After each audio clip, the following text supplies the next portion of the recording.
can't say anything about the dresses. Nothing about the dresses. No matter what they so ask everyone us, would go, don't say guys, anything. what about the dresses? Why the dresses? And we go, magical night tonight. Just all the stars are out. A friend of ours had sugar cubes with LSD. Is that why you're in the dress?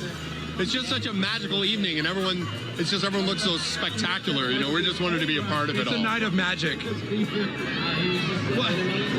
That's so crazy now to think. Like, just So nuts. the whole idea you would go, I mean, even to just go, okay, you're going to go to the Oscars, take acid and go to the Oscars. I'd be like, no, dude, I'm not doing that because I don't know what I'm going to end up doing. That'd even be too scary. We can't. Get yourself ready for a trip through McDonald land. Take along a friend and grab a hold of Ronald's hand. Follow Ronald McDonald through the land of apple pie trees. And don't be surprised if you meet Big Mac and Big Cheese. There's thick-shaped volcanoes, you'll even find a French fry thatch.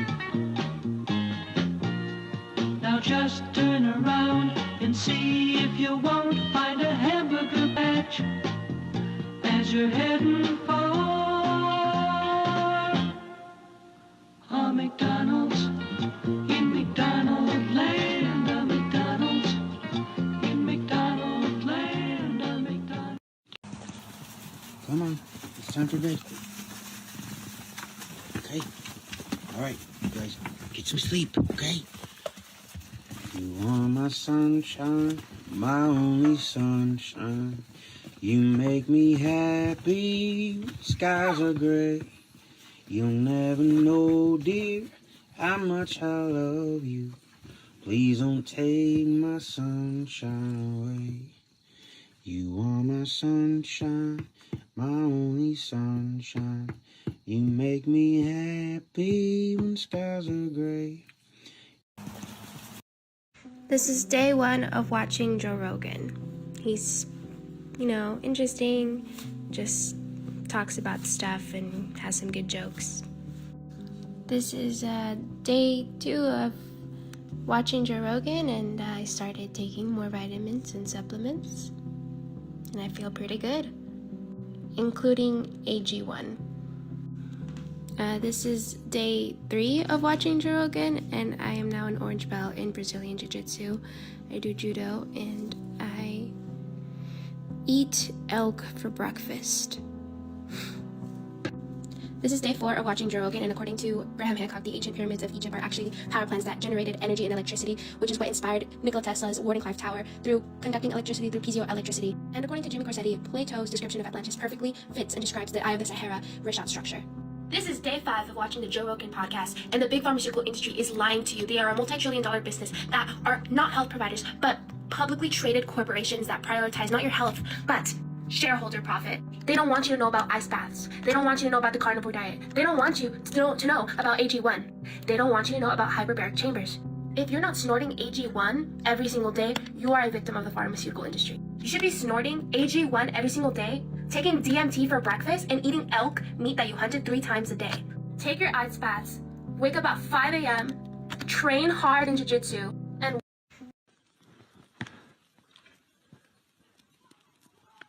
Oh, shit. Oh, my God. Oh, shit.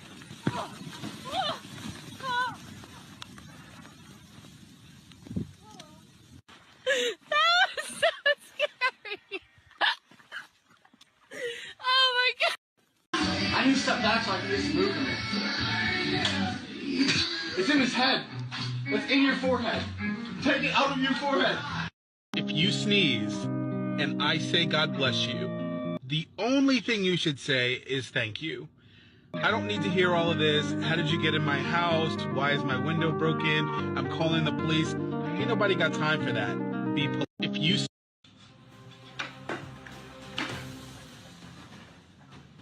She identifies as skirts. Factory reset didn't work. Like flip right in the non-binary. You can feel the pronouns leaving the body.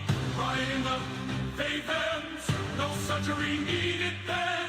Transaction denied. Ooh, and it equal rise.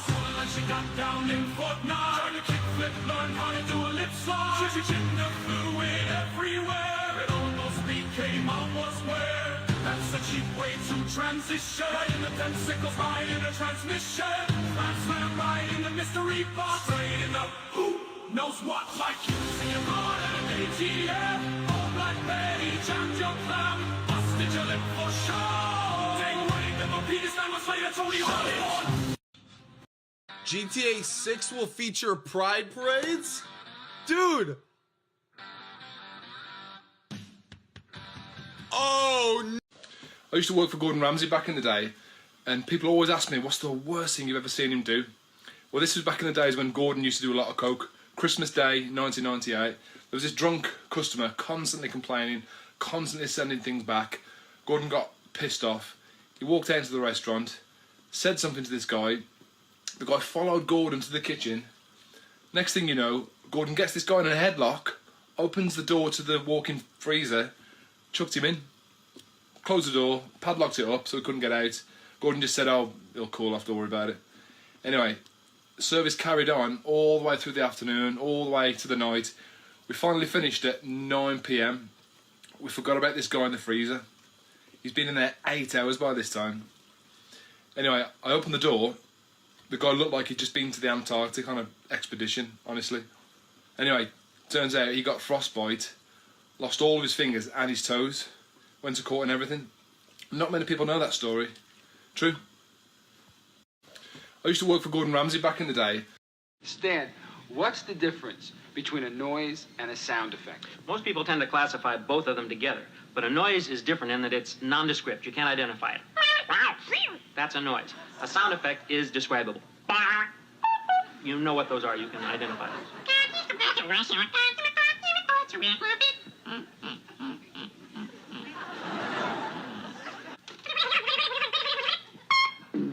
Stan's diligently trained his voice since he was 6 years old. Now he can imitate just about anything and anyone. You can be a siren. Yes, I'm the loudest man in the world to be in the Guinness Book of Records. I do 125 dB with this voice alone. But I can't do it inside a building. I have to do it outside.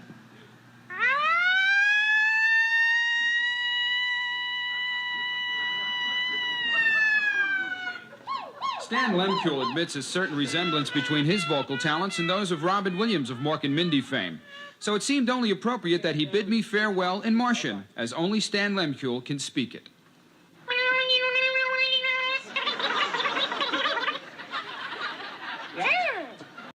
Everybody's here. Bit of a prank on our brother Russ. Yep. Oh, look at that.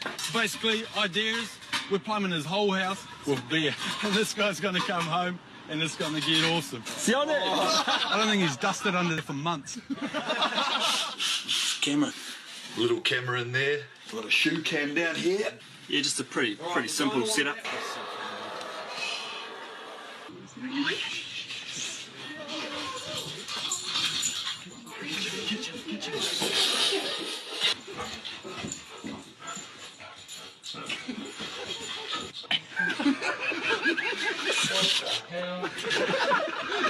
Whoa, it's like cold beer too, look.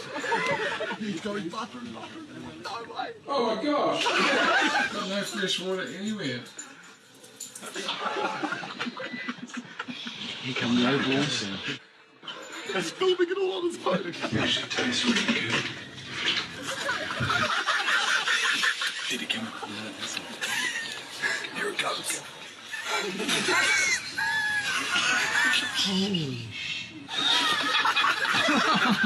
There's like 10 kegs of beer under this mouth.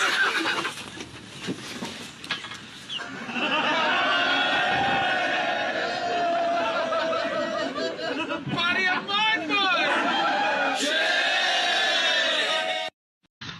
Liberal, liberal, liberal, liberal, liberal, liberal, liberal, liberal, liberal, happy fun, la la la, human smuggling, no gas, forced government euthanasia, chopping up children's genitals, la la la la la la la la. You've been struck.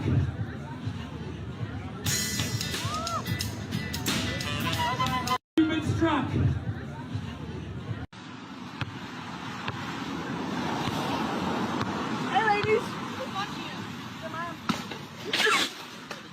I'm headed straight for the floor.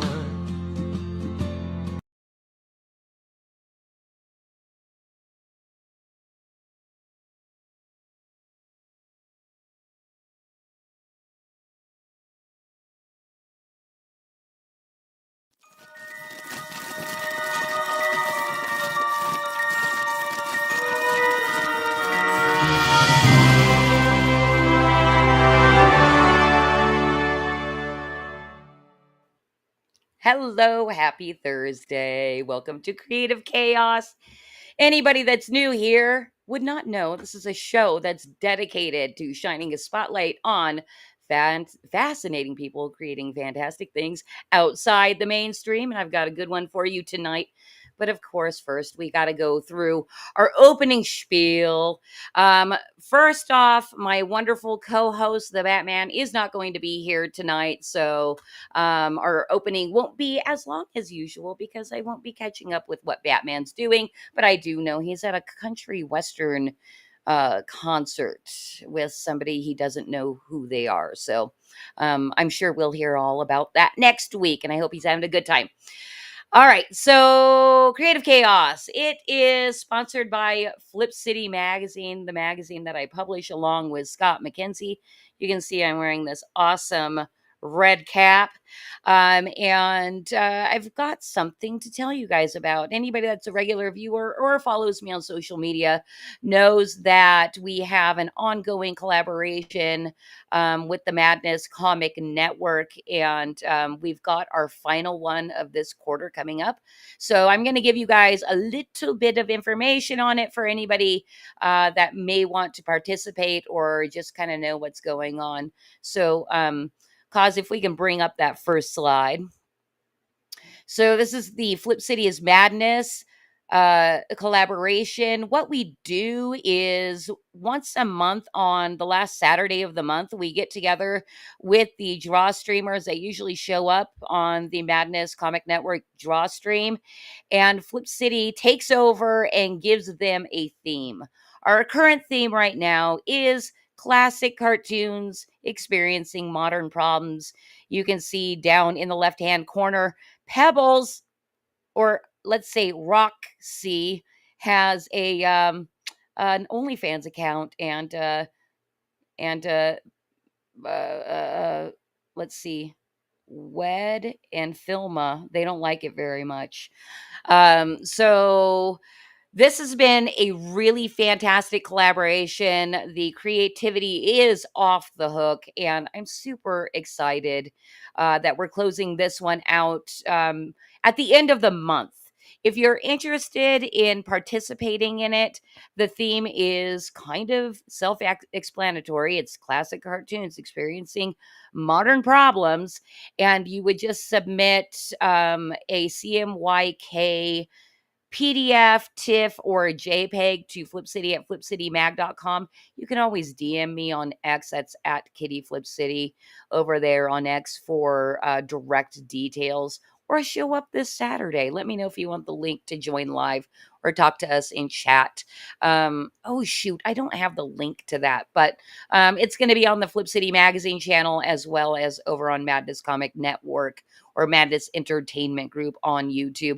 And I'm giving spoilers tonight. We've got several submissions right here. We've got Betty Droop. We've got Speedy Gonzalez getting taken away by ICE. Bugs Bunny not caring about the no smoking sign.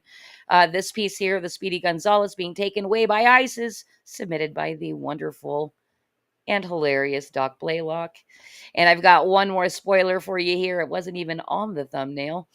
This is Pink Pants Sir not knowing which bathroom to choose because it's all so confusing these days. And I don't think he wants to offend one single person. And that was submitted by Christian.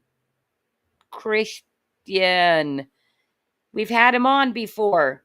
I can't remember his last name. Come hang out on Saturday. You can meet Christian then. So that's what we've got going on this Saturday, and the contest is closing out very soon. One thing to note is we do publish almost everybody that submits. We do have to have a little bit of editorial control here and there. So if you submit something that's just wouldn't fit into the Flip City purpose or theme, we might not publish you, but chances are very likely that we will publish you. And if you even needed any editorial feedback, we're happy to give that as well. Any questions, just email flipcity@flipcitymag.com. One other thing is, once the contest is closed, we're going to run a poll across social media for people to vote for their favorite. The winner, the person with the most votes, will get a quarter-page size ad run in volume 26 of Flip City Magazine, and we are nationally distributed, so that does have a little bit of value attached to it. And besides, it's just fun. All right, so that does it for me. Remember, at the end of the show, it does come back to me, but mostly it is about our guest tonight, who I'm about to introduce. So tonight we've got a wonderful guy. I've been on his show. I've also been on another show that he often panels on. His name is Frederic Guimont. He's a French Canadian author and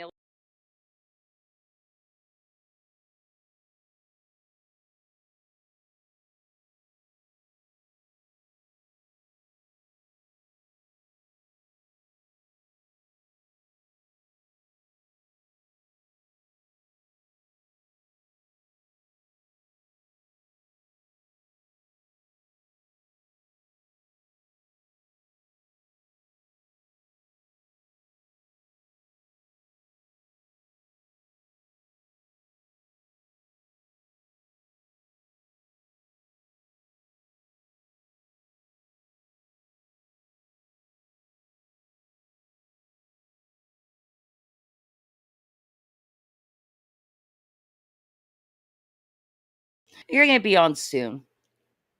Oh no, it's my missing co-host. You're going to be here in just 1 second, Frederick.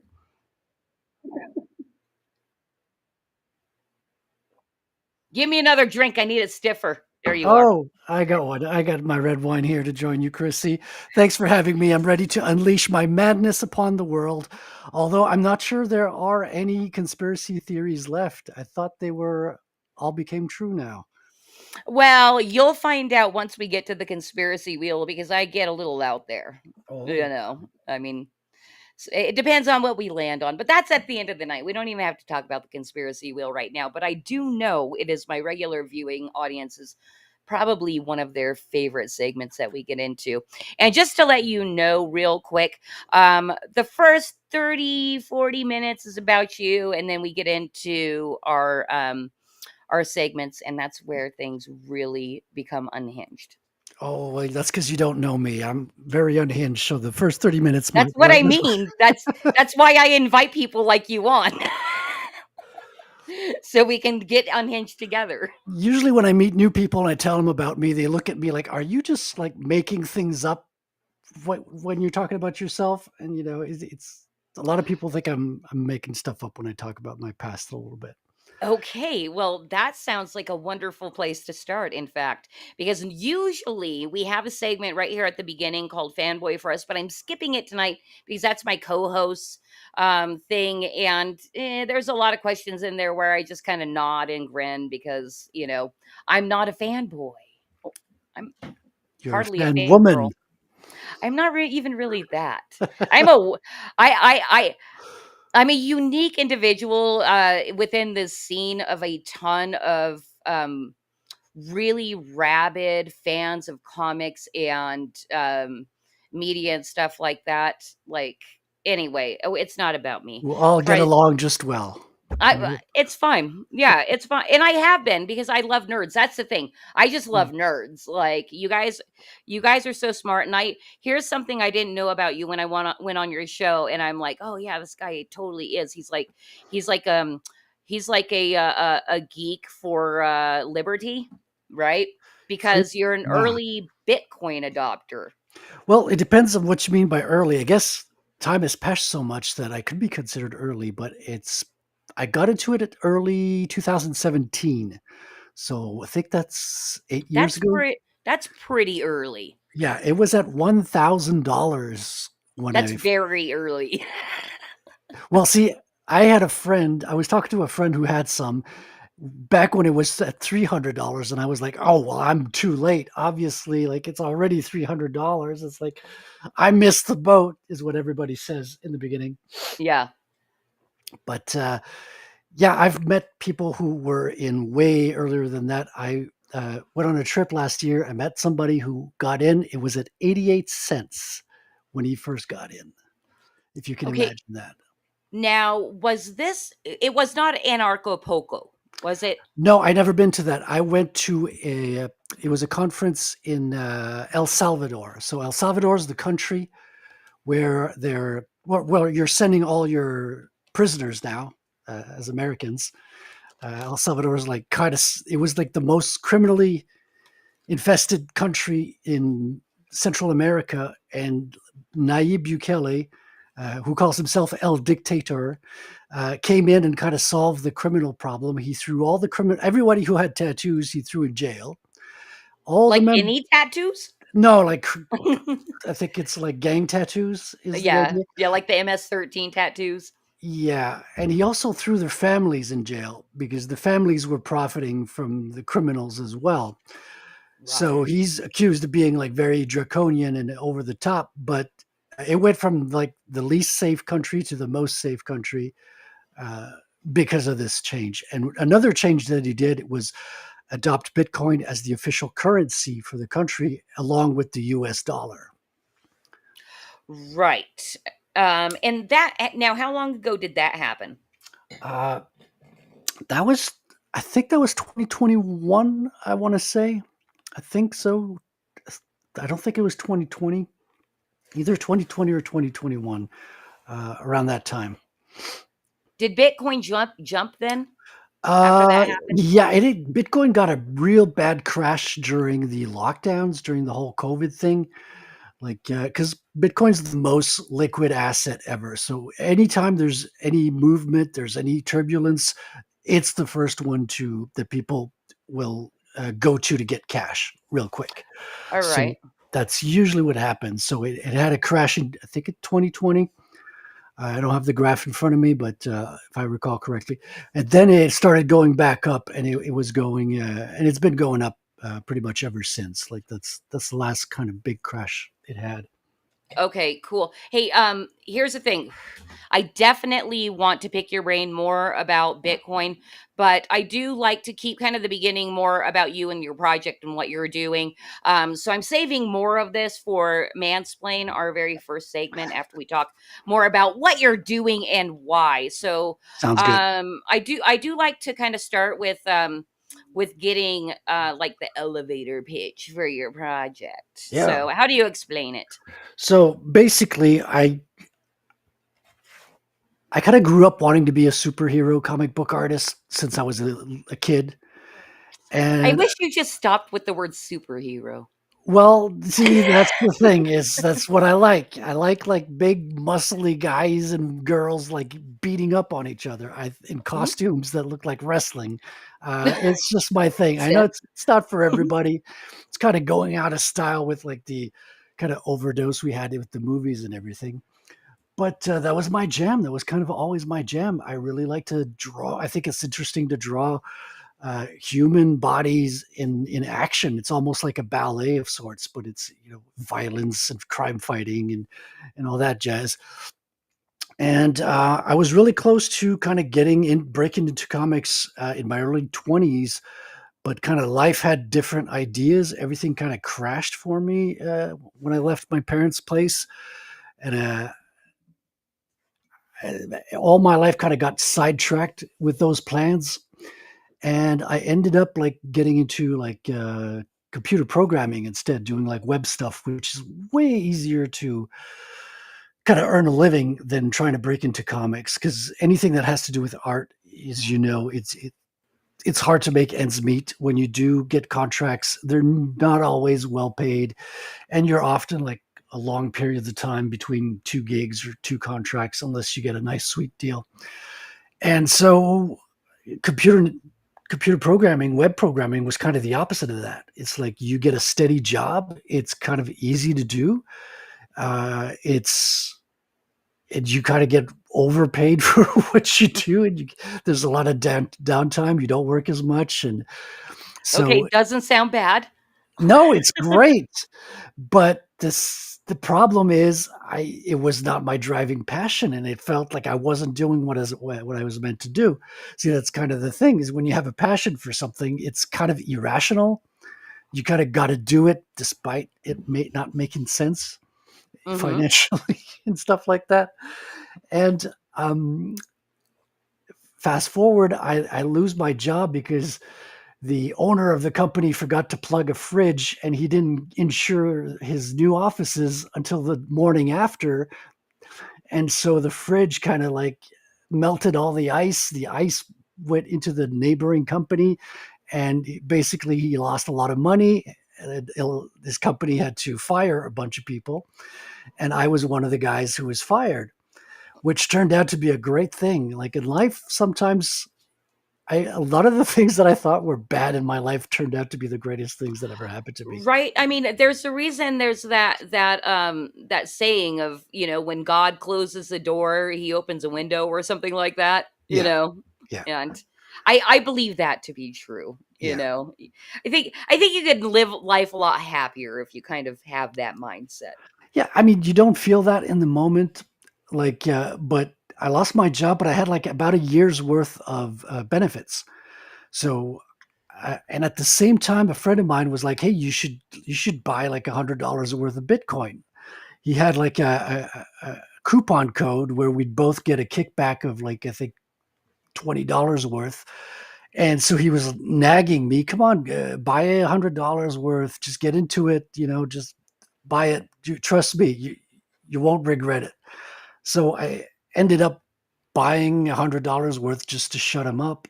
He's a good friend of mine, and I was like, okay, well, whatever. I thought about doing this a long time ago, and then I looked at the price, and it had just crossed $1,000. And the thought occurred to me, this train is not going to stop. Like, as I was telling you earlier, like I was seeing it at $300 thinking, wow, I'm late to the party. Yeah. But when you see it, you think you're late to the party at 3, and then it crosses 1K. You're like, this thing is not going to stop. This is the little engine that could. This is the Kool-Aid mascot that's going to burst through the wall. It's just, it's killing it. So I bought a little bit, and I bought a book, started reading about it. And since I knew a little bit about programming, I was able to understand some of it. And another good thing that was disguised as a bad thing is a few years earlier, I had the government kind of close my bank account, seize my bank account for tax stuff, right? Ooh. They claimed I owed them a lot of tax money and stuff. And that was about the worst thing that could have happened to me in the moment. But because that happened to me, I could see the value of Bitcoin, because one of the properties of Bitcoin is no one can seize it. Like, the government cannot seize your Bitcoin. It's on something called a blockchain, which is basically, it's just like a holographic copy that's distributed across everybody's computer across the world. And so I was like, wait a minute, this is something nobody can seize? Tell me more. So Right. I started reading up on it, and then I was like, okay, this is really smart. And then I learned, okay, this kind of functions same way that peer-to-peer, like piracy works, in a sense that people can exchange files from one computer to the other without going through a central, because Napster got kicked off of what they were doing because they had a central hub. They had like a central company that could get attacked, could get targeted and sued. And soon after that, the pirates kind of went to a peer-to-peer aspect where they would just connect people together, and it was the people that would transact together. Bitcoin it works basically the same thing. It's electronic cash, in the sense that, not cash in the sense of paper, but cash in the sense that it's value that's transacted from one person to another. It doesn't go through a credit institution. It doesn't go through a bank. It doesn't even go through a central service. That's kind of the. We were supposed to talk about my comic, right? Yeah, I know. You're like, I'm sitting here like, okay, I have a problem with iron fisting my stream, right? Vulcan Lives knows about this. I'm like, shut up, Frederic. You're getting into mansplain a little too early. Yeah, sorry about Um, that. I understand where you're going though. I think you wanted to explain more about what you were doing with So Bitcoin because it relates to your comic. yeah, so basically the idea was because I got into Bitcoin, it kind of gave me a cushion where I can now go back to doing comics I love without worrying about my day-to-day thing. Also, when I lost my job, I had also created a website that was giving me a little bit of revenue through ads. So I had a nice little cushion where I could live comfortably for a little while. And I kind of discovered, like, I went back into the comic book shop after a long time of not leaving comics to the side. And I bought a James Bond book because I freaking love James Bond, right? James Bond, how cool is that? He's a spy. He like he gets all the girls. He has like, Uh-huh. fast cars and all that. And the book was awesome. It was beautiful, hardcover. It had a little cloth piece to keep your page. And then I read it and I'm like, oh shit, I forgot it's the 2020s and this story is woke as fuck. So I was like, oh man, it's like, and I was like, okay, I need to get back into comics. I can make a comic that's better for the simple reason that it's not going to be woke, right? So Right. that's the spark that got me back into it. So I was like, okay, let me do something. I like superheroes. I like that action stuff. Let me create a hero that can like fight villains, like flying through the sky, kind of like Spider-Man with a backdrop of skyscrapers, across the city and all that. And I kind of dreamed up of a character that was flying on like a drone, like a quadcopter, like a drone with four propellers on the side. Because I had gotten into drones like a few years prior to that. And growing up, I always thought like it would be cool to have a superhero on a skateboard or something like that. And then when you try to get him around the city, it's always kind of lame because he's just on a skateboard. Like what could you really do with a Are skateboard? you actually calling skateboards lame? I've seen dudes do crazy shit with skateboards. Yeah, but if you want to go like Spider-Man level shit or Batman Yeah. level shit, it's like it's kind of limited. But if you put like propellers on your skateboard and have him flying through the sky, now you got something. So he's like surfing through the sky, doing like surfboard maneuvers, skateboard maneuvers, and all that while he's flying kind of through the city. So that was my initial thing, and kind of like Batman. Batman's got infinite wealth with Wayne Enterprises. Uh, I figured, well, this guy he's got to be a Bitcoiner, right? He's got to be like a cypherpunk who's into Bitcoin. He's into technology. He's building these gadgets for himself. He got into Bitcoin early, and that's the source of his wealth. That's how he could finance all his gadgets and his superhero lifestyle, right? His crime fighter lifestyle.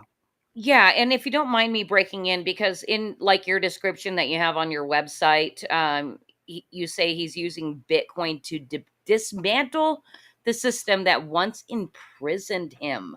I Yeah. mean, it kind of sounds like it's tracking with kind of your own story, right? Because you owed a lot of taxes, and then you found Bitcoin, and then it's like a big middle finger to the government, like you can't take this from me. Yeah, exactly. And Bitcoiners are all like that. It's like I'm not unique to that. If you meet a real hardcore Bitcoiners, they can all explain to you the financial system better than anybody else. Mm-hmm. They know about the Federal Reserve, 1913, took over the financial system, created debt for the first time. Like who do we owe debt to? Like who do these countries all owe the debt to, right? Yeah, that is who? Who is it? Are we gonna okay, we can wait until conspiracy corner for that. I'll If mansplain all you want. No, well, that's the thing. So you're talking 1913 Federal Reserve. That's obviously United States thing. Is it similar in Canada? Yeah, it's the same thing in every country except the countries that are being bombed. Those don't have central banks yet. So that's kind of the name of the game. Um, Interesting. so Bitcoin is actually dismantling that. in a soft kind of way, like in a kind of slow and steady, like it's taken away the power of the central bank. So we're kind of going through a lot of inflation. We're on the verge of hyperinflation. Grok estimates in 2027 or something, we're going to be Did you entering call him Gruck? Grok. Grok. Oh, Grok?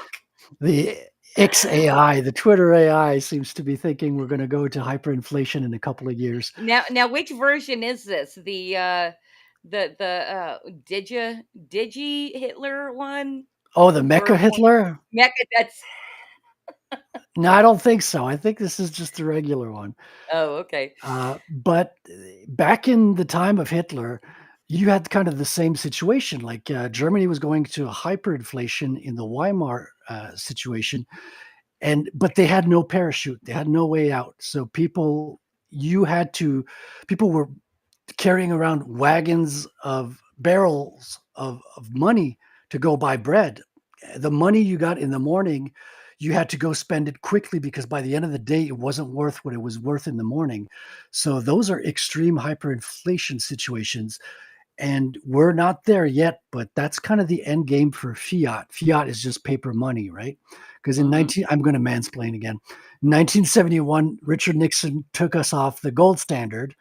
So since then, money's not worth anything. It's just worth the number it says on it because we trust it. But before 1971, you could actually redeem it for gold. Well, actually, you couldn't, but it was supposedly backed by gold and all that. But slowly but surely, they took all your financial powers away. And now we're just in a fiat system, basically. So it's worthless paper money since 1971. Indeed, and they keep printing it and Yeah. devaluing it more. Yeah. Let me ask you this. Okay. So many questions have been building up in my head. I think this is a good one because I asked you about your comic and we keep getting back to Bitcoin. So I do want you to give to assign on a scale of 1 to 100 assign how passionate you are for Bitcoin. Give that a number, and you only have 100 to give away, and how passionate you are about your comic. Oh, like I got to split the two between 100? Yes. Oh, I have to go 50-50. 50. I don't know. It sounds like you might be 70 towards Bitcoin, the way this conversation's going. Yeah, because everything because Bitcoin is what allowed me to get back into making comics, which was my childhood passion. So if I didn't have Bitcoin, I couldn't be doing this. Right. And it's kind of a real life superpower. So it's kind of the real thing. It's a real tangible it's a real tangible action people can take on an individual basis that actually takes power away from the evil bankers of this world, So it is a real life superpower. But at the same time, there's nothing I like to do more with. You can't stare at the Bitcoin price all day. I mean, you can, but I enjoy drawing on my drawing table. So that's the thing I like to do with my time. Bitcoin gives you freedom. It gives you time back. And what I do with that freedom and with that time is to draw comics because that's my passion. That's what I initially kind of gravitated to as a child. And Bitcoin is the real life adult solution that gives me the power to go back to my childhood passion. And why not honor it in my story, right? Because it fits so well and it's not a stretch. And the comic is not about Bitcoin. It's about superheroes and supervillains who are fighting each other. It really is. But Bitcoin is just kind of there in the background, the same way that gadgets are there in a James Bond movie, right? It's not the focus of the thing, but it's just in the background, moving the story along, allowing the hero to solve problems. Okay, so you had mentioned, wokeness in comics and how it's ruined the superhero, blah blah blah. I mean, we all know the story. Anybody watching this show knows the freaking story. We're almost sick of hearing it now. Right. So is your superhero like manly man and how does he even get does he actually have superhero kind of supernatural powers, or is it more revolved around him kind of like being the Batman type superhero where he has the intelligence and the money to be able to make gadgets? Yeah, it's more the intelligence and the money. If he does have a supernatural thing, it's he prays earlier in the story, because early in the story he goes to jail, right? He has financial problems. I won't spoil it here, but he gets sent to jail for a very long time, in which time his Bitcoin accrues in value. And going to jail is kind of a frightening thing. So he kind of prays for his fear to be taken away. So if he has a superpower, it's that he has no fear, or a lack of fear. So he's kind of like And that's almost, just baked into him? yeah, that's just, he's kind of like a crazy nut job that will just jump on a board and fly around the city, right? Now, is that like you too? No, I'm very not like I barely can go on roller skates and ride around the city because I'm scared of like uh, hitting my head on the curb and losing some teeth. So I'm not Yeah. death defying, but he is. So that's kind of the way that he's enabled to do that. So if he has a superpower, it's just the lack of fear, because as you say, it's kind of like Batman. He's got the gadgets, he's got the wits, he's got a technological know-how, but he gets into a lot of trouble because his lack of fear makes him do very stupid things, you know. So he's going to get in trouble. He's going to meet people and make decisions that are just going to throw himself into the action that make for interesting stories, but you don't want to do that in real life because you're just going to Well, I mean, what do they call that? Type 2 personality? Right? Those people that just thrive on cheating death. yeah, he's an adrenaline junkie at this point, Yeah. because of his lack of fear. He can zoom around the city and he's not getting a full rush yet, you know, so he's always pushing the limits, and he's just not getting it. Okay. I have to bring this up because it is pretty funny. Self-destruct says campaign stretch goal for Frederic to ride a quadcopter in real life. Would you do it? Hey, Mr. Self-Destruct, how you doing? I would not do it. I mean, I've seen people, there's people who have, so this is a real thing. There's people who actually have built quadcopters and fly around the city. It's a thing. I've seen it on video, on Twitter. I think it comes from TikTok videos and stuff. So it exists. People have built these things and they're capable of doing it. So it's not like science fiction. It's it's very it's very anchored in the present. So I think the story is going to feel a little bit like a sci-fi story set in the present, if you will, in the sense that we're living in a future right now. So I don't need to invent things. Everything that's futuristic kind of exists already. I'm just putting it front and Right. center. Right. I mean, that is kind of the vibe I got by like kind of scrolling what you've got up on social media, at least within the last couple of months, and then also over on your website is, it's not anything that is that sci-fi because it does already exist.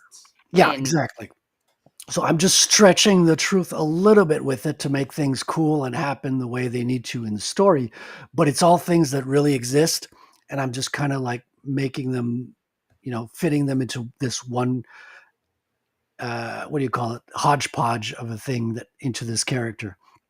And like the villains he's fighting, like he's fighting these like kung fu artists who have like this supernatural sense of being able to track and find their victims. And his first kind of encounter with them is they're going after this Russian spy. So there's this the evil overlord in my story. He's called Bankman, and which is actually a real name that for a guy who was in crypto, Sam Bankman-Fried. But okay. I thought We all know Bankman. that guy. We know that guy, right? Yeah. He was kind of funding the Democratic Party. Money was funneled through him at his crypto. But I thought, how cool a name is that? Bankman. It sounds like a super villain name. Like it's Batman, but Bankman. I'm like, this is so superhero. So I'm like, I'm stealing that. And, unless I get a letter from a lawyer, I'm going to keep it.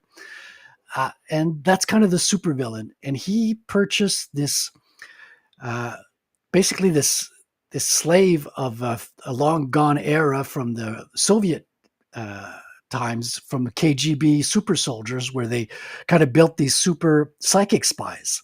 And so he bought her off the black market, but she kind of escapes from him, and he gets these tiger twins, these kung fu guys, to track her, because they're the only ones that can track her, because she can lose anybody by using her psychic abilities. She's like, you can't find me, right? You will not find me. I'm just going to throw your mind in a haze, and you will lose me even if I'm in front of you. But these tiger Okay. twins have like super kung fu Chinese skills, like ancient kung fu superpowers, where they can track their victim like tigers, and they're the only ones that can't get sidetracked from her superpowers. So they go Okay. after her, find her. That's the crux of the first issue. Okay, let me ask you this, because that has absolutely piqued my interest. It basically sounds like you're kind of delving into the MK Ultra, you know, Project Monarch type shit. Well, yeah, because that's her symbol. So she's dressed like she has the nice military uniform, but her symbol is the butterfly, the monarch. So Mhm, that's mhm. because we got to know a lot of that in Montreal, because the CIA was doing the experiments with people in Montreal in the university. Okay, well, now as far as you saying we all know, I mean, Well, it's not a d- conspiracy theory. It was published in the newspapers, and they were paid retribution. So it's okay, it's but okay, acknowledged by the let CIA. me ask you this though. As far as like walking up to somebody on the street in Montreal and like spitting those facts to them, are they going to be like, this guy is in an insane lunatic conspiracy theorist, or or are they gonna be more, as far as the normie goes, um, are they gonna say, oh yeah, I totally know about that? Well, yeah, it's probably not widespread information that you see on the news every day, but you can easily verify it. Like, you could go on Wikipedia, you can find mainstream sources that will corroborate. So Yeah, they but might that they does, might that doesn't matter to a normie. well, you'd be surprised. Like, Really? yeah, if you could, because the CIA acknowledges it. So Mhm. it's not disputed by anybody. So, I mean, you can, if you find a stubborn normie who doesn't want to believe anything, sure, he won't believe anything that's out of his 9 to 5. But if you're with anyone who's like, if you're, let's talk about a normie who's in the university setting, like a university professors, right? Okay. They're not supposed to be delving out conspiracies. They can't do anything but acknowledge this is true. This is in Wikipedia. It's acknowledged by the CIA. It's in all newspapers. It was in the courts. It's not something that's disputed. So you can. It's not like it's not a theory. It's just a fact at this point. So you can throw your hand in the sand and ignore facts all you want, but it's still a fact. Yeah. No, I'm not disputing you. I'm not challenging you whatsoever. Yeah. But I really am, because okay, so I'm in liberal Southern California, right? And I I'm kind of sorry to hear that. view, well, I kind of view most of Canada in much a similar way, Well, very as much so. liberal. Yeah. Yeah, right. In fact, I've made I've made actually a lot of friends with, like, I hesitate to say red pilled because it's just so passe. But truth seeking Canadians, Yeah. right? That are just so disappointed in, like, the overwhelming population of Canada. I don't know if you have a different viewpoint on it, but also it's also who you're hanging out with. I don't know if you have any in real life friends. Un- Not anymore. I mean, except for the Bitcoiners. So the Bitcoiners, we call them orange pilled, right? Because orange is the color of Bitcoin. So, but like a lot of Bitcoiners are very much conspiracy theorists. Not to say all of them, that's not true, but like the vast majority of them, like 80 to 90%, because they have a good understanding of how we're getting screwed by the banks and the government on the financial side of things. So if you bring any rational explanation of the other ways we're getting screwed over, they're very much open-minded to hearing about it and discussing it. it's very common. Uh, it's a very common thing amongst Bitcoiners to be able to. That doesn't mean they know everything about every red pill theory or that they believe it, but like most Bitcoiners I know did not go along with the government mandates back in 2020, for example. Like a lot Okay. of them, Yeah. uh, Well, of- makes sense.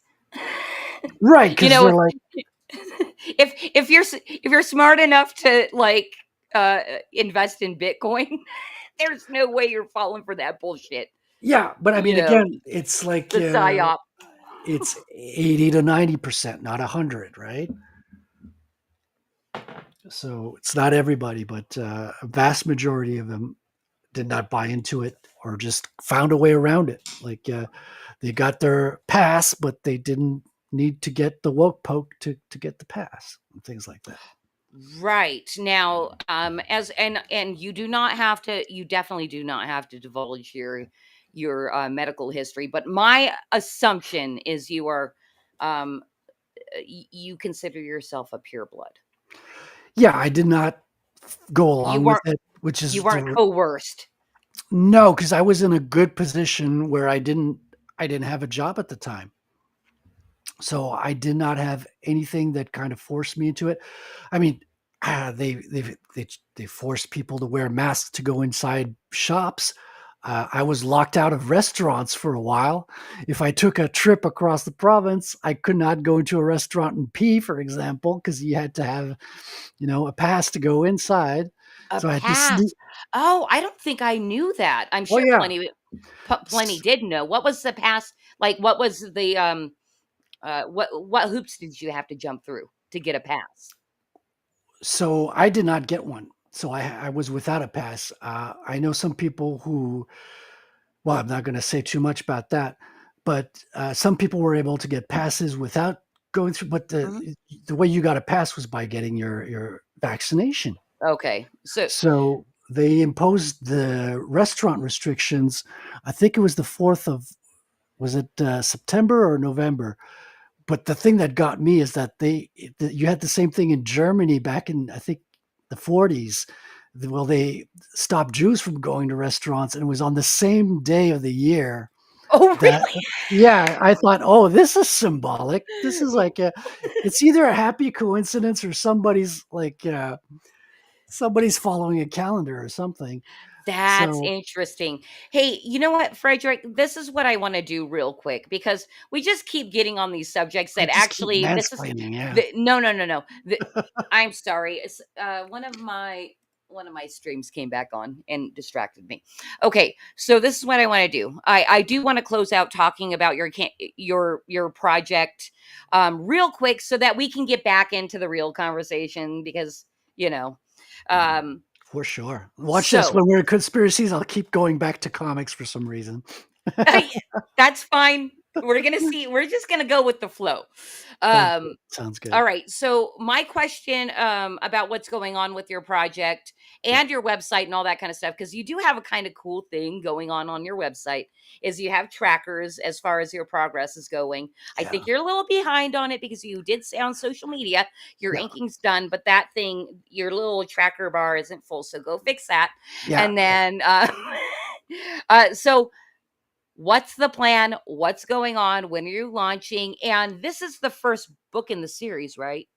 Yes. So this is Okay. issue number 1. I've been working for a couple of years on it, and I'm talking about since the very inception of the first idea of the script.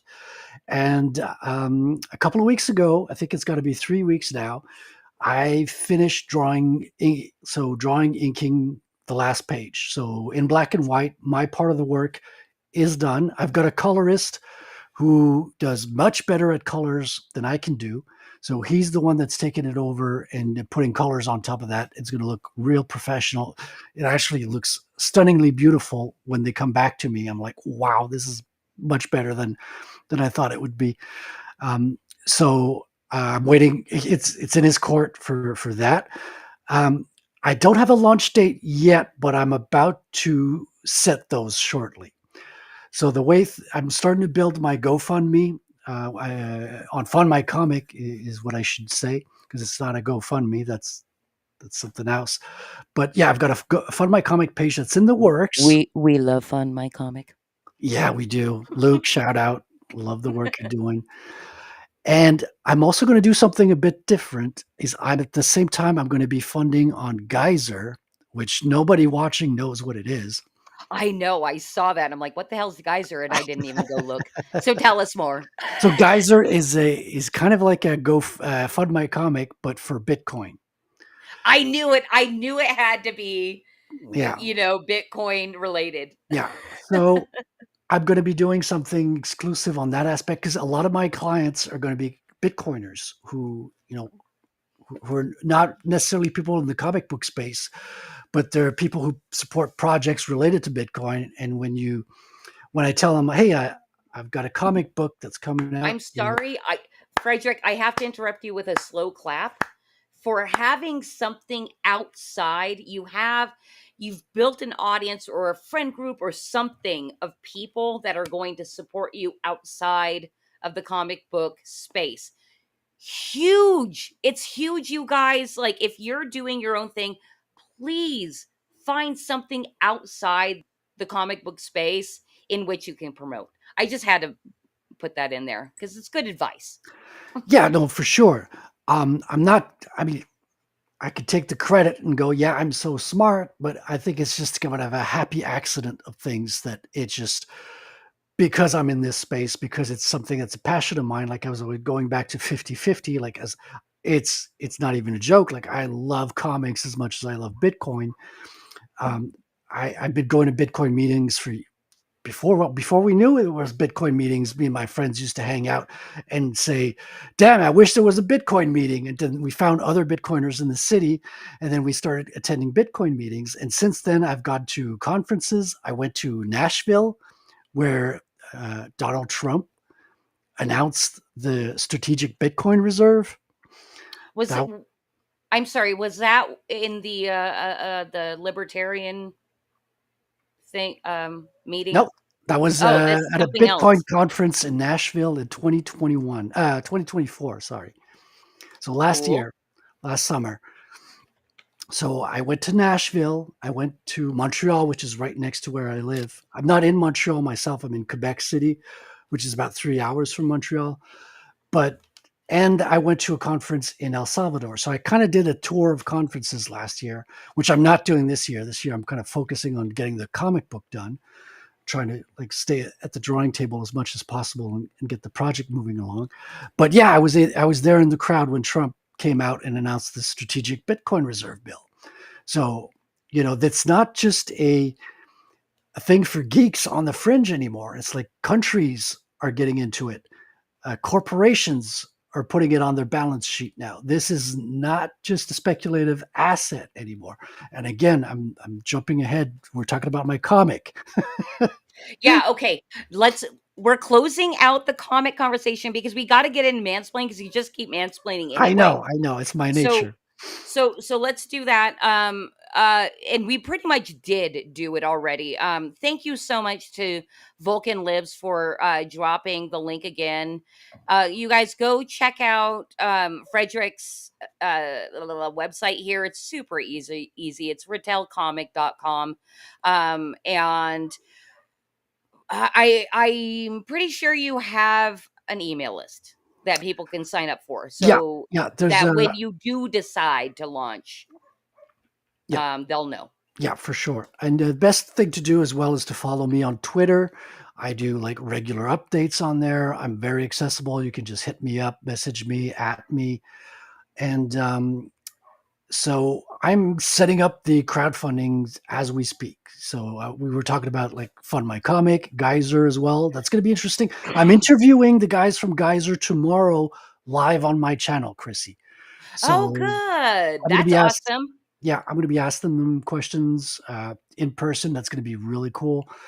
And what time is that, by the way? It's 1:00 Eastern.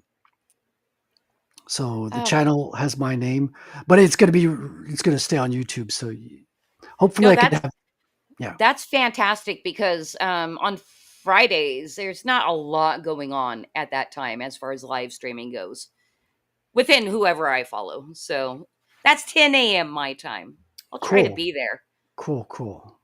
All right. So, Frederic, this is what we're going to do. Normally, I form a question for Mansplain, but we're just going to get into Mansplain and let you keep talking about Bitcoin because it is fascinating to me. And I don't know. I mean, I know stuff, but I really, really don't know stuff. Well, it's a So complicated subject, to be it honest. it really is, and maybe I will form a question, but let's get into Mansplain cause. So if we can just play the stinger, we're done talking about you. We're gonna talk more about Bitcoin. Mansplaining is about giving back to the community. I personally think it should be called man sharing. It is true. It is true. Thank you so much to JP Sears for that wonderful stinger that was created like for Mansplain. So Wonderful. Yeah. yeah, actually, it wasn't. Let's Hey, Levi. Also, major shout out to the chat. Thank you guys for being here tonight. I know I didn't shout you guys out at the beginning. I'm trying to say hi to everybody as they come in to chat. But hello to everybody that's popped in. Abo, just so you know, Doc's Coffee Shop is now on Wednesdays on the Flip City Magazine channel. So make sure you're showing up on Wednesdays over here on Flip City Mag. Just had to say that out loud. Okay, we're still talking about Bitcoin. Now, here's the thing. I do feel like a fucking asshole. I have invested in it a little bit, but I think it was when it was in, the 30,000s. Okay. Right? That's kind of cool. So, I mean, that's been a couple years. Yeah. Right? Yeah. My mom got in at around 40K and it went down for the first year. So she was at a loss the first year she was in it. But now she's like 3 times up, so it's a good place to be. Yeah. I mean, see, that's the thing. Okay, so you said outside of Mansplain that you invested about $300 the first time you did it. No. So the first time I saw one of my buddies had some Bitcoin and it was valued at $300 the first time. Oh, okay. And then I had a buddy of mine who was like nagging me to invest $100 and it was evaluated at $1,000 when I got my first 100. So my first 100 gave me like a tenth of a Bitcoin, which is worth like $11,000 today. So my first $100 is worth 11,000. That's quite a return on investment. It's the best investment you can find nowadays, and people are quick to change topics when you talk about it. They kind of ignore it, but it's the biggest thing out there. It beats Wall Street. It beats the S&P by a mile, and you can get into it for just fractions of like for small amounts. You don't even need a booking agent. You don't need anything to get in. You just need an account, maybe a credit card to get in, or you just do a bank transfer, and it's like super accessible to the rich and the poor alike. And Okay. Well, let me ask you this. Is at this point, in order for us to protect this stream, do we need to say this is not financial advice? yeah, because I'm not going to tell anybody to buy Bitcoin. I'm going to tell you to study Bitcoin. Because when you study Bitcoin, you understand it. And when you understand it, you can see the value in it and make and the decision will be easy once you start understanding what it is. Well, I mean, as far as, because you said you kind of got into it and then you read and then you got into it more, right? Yeah. First off, what was the book that you read and what were the key takeaways from the book to make you understand it as somebody that has coding knowledge? Okay, so good question. The book I read was called Mastering Bitcoin by Andreas Antonopoulos. And so he's written, so this is a very technical book. He's written other books that are less technical, which I recommend, such as The Internet of Money. That's his other book that's much more accessible. But what I understood is kind of the I understood how it worked with cryptography. So basically, by using the power of computers to sign transactions, that's what made it impossible for governments or militaries to intervene. So it makes it so basically it's powered by mathematics. So You already mathematically, lost me. I'm a girl. yeah. So that's the technical book. But in other words, I understood that two people could exchange wealth the same way you could exchange bills in person. You could do it, but now over the internet. So I can send you $1 or $1,000,000, and it's the same effort. It's the same transaction. It is the same effort as an email, basically. Because when emails came around, nobody understood what they were, how they worked. And I mean, people still don't understand the underlying technology behind emails because emails are highly complicated uh, to set up if you want to have an email server. It's not an easy thing to do, but everyone can use email. That's super easy. You just got to have the address and then subject and message. Boom, you're good to go. You send an email. We do it many times a day now, and we don't even think about it. We could do it half drunk, half asleep, and it goes out. Doesn't always go out to the right person, but that's our fault. But Bitcoin is the same thing. You get somebody's address, receive address, and you can send them on whatever amount that you want that you have. And there's computers out there that will verify that you legitimately have the amount that you want to send, and they're going to make sure that that it's registered in what's called the ledger.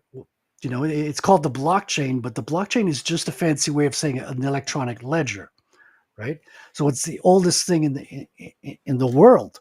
Like the oldest forms of writing, cuneiform, they were just ledgers of money. Like I bought 2 goats and it cost me 1 cow, right? And I put it on a tablet for me, and you got a copy on your tablet.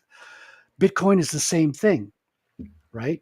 Except I can't go in and fake a tablet, right? That's the thing is because of cryptography, because of the highly secured computer mathematics behind it, you can't fake a Bitcoin. So Bitcoin becomes the hardest money to, it's the hardest money in the sense that you can't make a fake Bitcoin. Right. You can make fake gold, right? If you find tungsten, tungsten has the same weight as gold. So if you take a bar of tungsten, you cover it with a sheet of gold, it's unrecognizable from gold. It has the same weight, same texture, same color, and countries have been known to fake gold transactions with tungsten. On that note, real quick, as far as like Fort Knox goes, do you think that's full of tungsten wrapped in gold leaf? Who knows what's in there? Some people speculate that it's just like servers in there now. Who knows? But the thing is, you can verify the amount of Bitcoin there is by just asking the question in your computer. You can say, okay, give me the totality. No, with the actual Bitcoin program, it'll tell you how many Bitcoin are in circulation, and you can look at all the addresses, and every amount that's in every address is available to the public. It's open completely. Transparent. Okay. All right. Now, when you say, every transaction to every address, so on and so forth, is there any way to dox people that way? Yes. Oh. So the way it works is Bitcoin is what's called pseudo anonymous.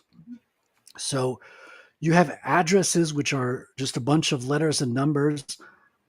They're listed with the amount of Bitcoin that's in the address, right? Addresses are just like a bank account in that sense. Now, if no one knows your address, no one knows who that belongs to. So you could just see numbers and letters without knowing who it's attributed to. But if you tell people, like companies will do, they'll say, well, we have this amount of Bitcoin, here are our addresses. People now know your address and they can follow where the Bitcoin came from and where it's going to, because that is public. So if you tell people your address, sorry, I'm hitting my nose a lot because I got like cat hair. I'm not Oh, dude, I'm not a coke addict. Thank God. I was like, he's just a cat addict, you guys. I just have a cat who's like got a lot of hair in the air. I don't do I feel cocaine. ya. I I think wouldn't have I any think any Bitcoin left cat to give you. owner totally believes you. Yeah, well, I mean, I don't really care if you believe me, but I just wanted to put it out there. Exactly, because you're a Bitcoin millionaire, and you're like, "Fuck you Well, guys, I'm rich. Well, I'm that's the rich, thing. bitch." It does give you fuck you money, and I'll tell you that it does change the relationship because Bitcoiners kind of have a saying, GM and GFY. It's like good morning and go fuck yourself. Because we can all tell each it. other to go fuck yourself because we're not dependent on people for that. You know, we do most Bitcoiners, especially Bitcoiners who've been in it for a while, they have true independent wealth. And that gives you freedom and that gives you time. And that changes your personality a little bit. That gives you autonomy and that gives you a bit of carelessness and to speak your mind freely. Because if you are dependent on an employer and on your beliefs online, you know, you got to be careful what you say. Like if I was working for a Interesting. company like Ubisoft or something, I would like, okay, well, I can't say these things. Can't talk about the woke poke because if they hear Of about it, course. I'm going to get a Yeah. call into HR, and you know, I don't even want to hint about it because it might hurt my chances to get a promotion. And when you're a Bitcoiner, you can tell people to go fuck themselves freely because, Okay. Well, how often have you told people to go fuck themselves? You well, seem like a very kind person. yeah, Like, no, I mean, I tell my friends to go fuck themselves because oh well. they know that they know what it means. They know that I'm it's not full of hate. It's not That's called ball busting, and it really is kind of like the yeah, way we show love. yeah. And Bitcoin is like even strangers among Bitcoins say that because they kind of understand it's a meme, if you will. It's a meme that says, I don't have to try to please you. I don't have to put on a facade to try to be a nice person, to try to, get you to like me. I can just be honest with you, tell you what I think, and you can decide for yourself if you want to like me or not. Because I don't depend on making connections to be well off in the world. I have something else. Sounds like a lovely place to live. And while we are not Bitcoin of investors, we've invested in ourselves with Flip City Magazine. It's basically the same thought process of like go fuck yourself. Yeah. And we've basically lost a lot of subscribers for that attitude. Yeah. Yeah. I It's like, mean, wow, you really do have lines to toe everywhere. yeah, it's like I don't have a whole lot of subscribers either. I'm not cajoling and trying to be the nicest guy in the world, but I I am as honest as I can be with people. I try to present something honest, and I think I do add value. Like I think if more people knew about this, they'd be better off. They'd be better off. Everybody would be better off. We'd be one step closer to getting rid of the Federal Reserve. We'd be getting away from the debt. Uh, the economy would be thriving if more people got on it. But of course, people just usually have a cynical view. Oh, you just want people to buy your bags, and you'll be better off because they can. You'll get like Isn't that funny? Isn't that funny though? The cynical view often comes from the people, the powerless, right? Or, the Mhm. regular guy. But the people that feel that same way are often not that cynical about our governmental overlords. It's like, oh, well, they rose to power. So, they deserve my respect and esteem. And Yeah. it's like, no. And also, it's the same type of people that are, during COVID are chomping the bit to like report their neighbor to the police for breaking guidelines or whatever. And it's like, dude, every a large segment of, and this is my own opinion, of course, a large segment of, the normie population, um, distrusts their neighbor while trusting the people that are actually bending them over. And Yeah. it's so sad. Yeah. You know? It's sad and it boggles my mind. Like I can't wrap my mind around that. But I think people are misinformed. People were educated by the same people who are bending them over, right? It's like it's the government who is educating everybody. That's Um, true. I I mean, mean, they did it on purpose. yeah, it's made that way because people can profit from it. They they knew that the banks knew that if they printed their own money, people would get angry and come at them with pitchforks. And the government knows that if they did the same, if they printed their own money, people would come at them with pitchforks. So what they did is they just split it in two. It's an agreement between the two. So the government says, we're not printing the money, it's the banks. And the banks say, well, we can't print money out of thin air. We need government approval. We need government bonds to value that. So it's just stealing from you with extra steps. The government creates a fake need. Well, we have to support a war in this country. Let's, let's vote on a bill. We'll create bonds and we'll take our bonds to the bank. The bank will print bills. Well, they don't actually print bills. They just type it up in a computer now. And boom, voila, it's done. Now your money's worth half as much as it was the previous day because of government policy. Well, let me ask you this about Bitcoin. So how much of like its value or perceived value or things like that? I mean, I know it's on a blockchain and all of that, and you have the ledger, so on and so forth.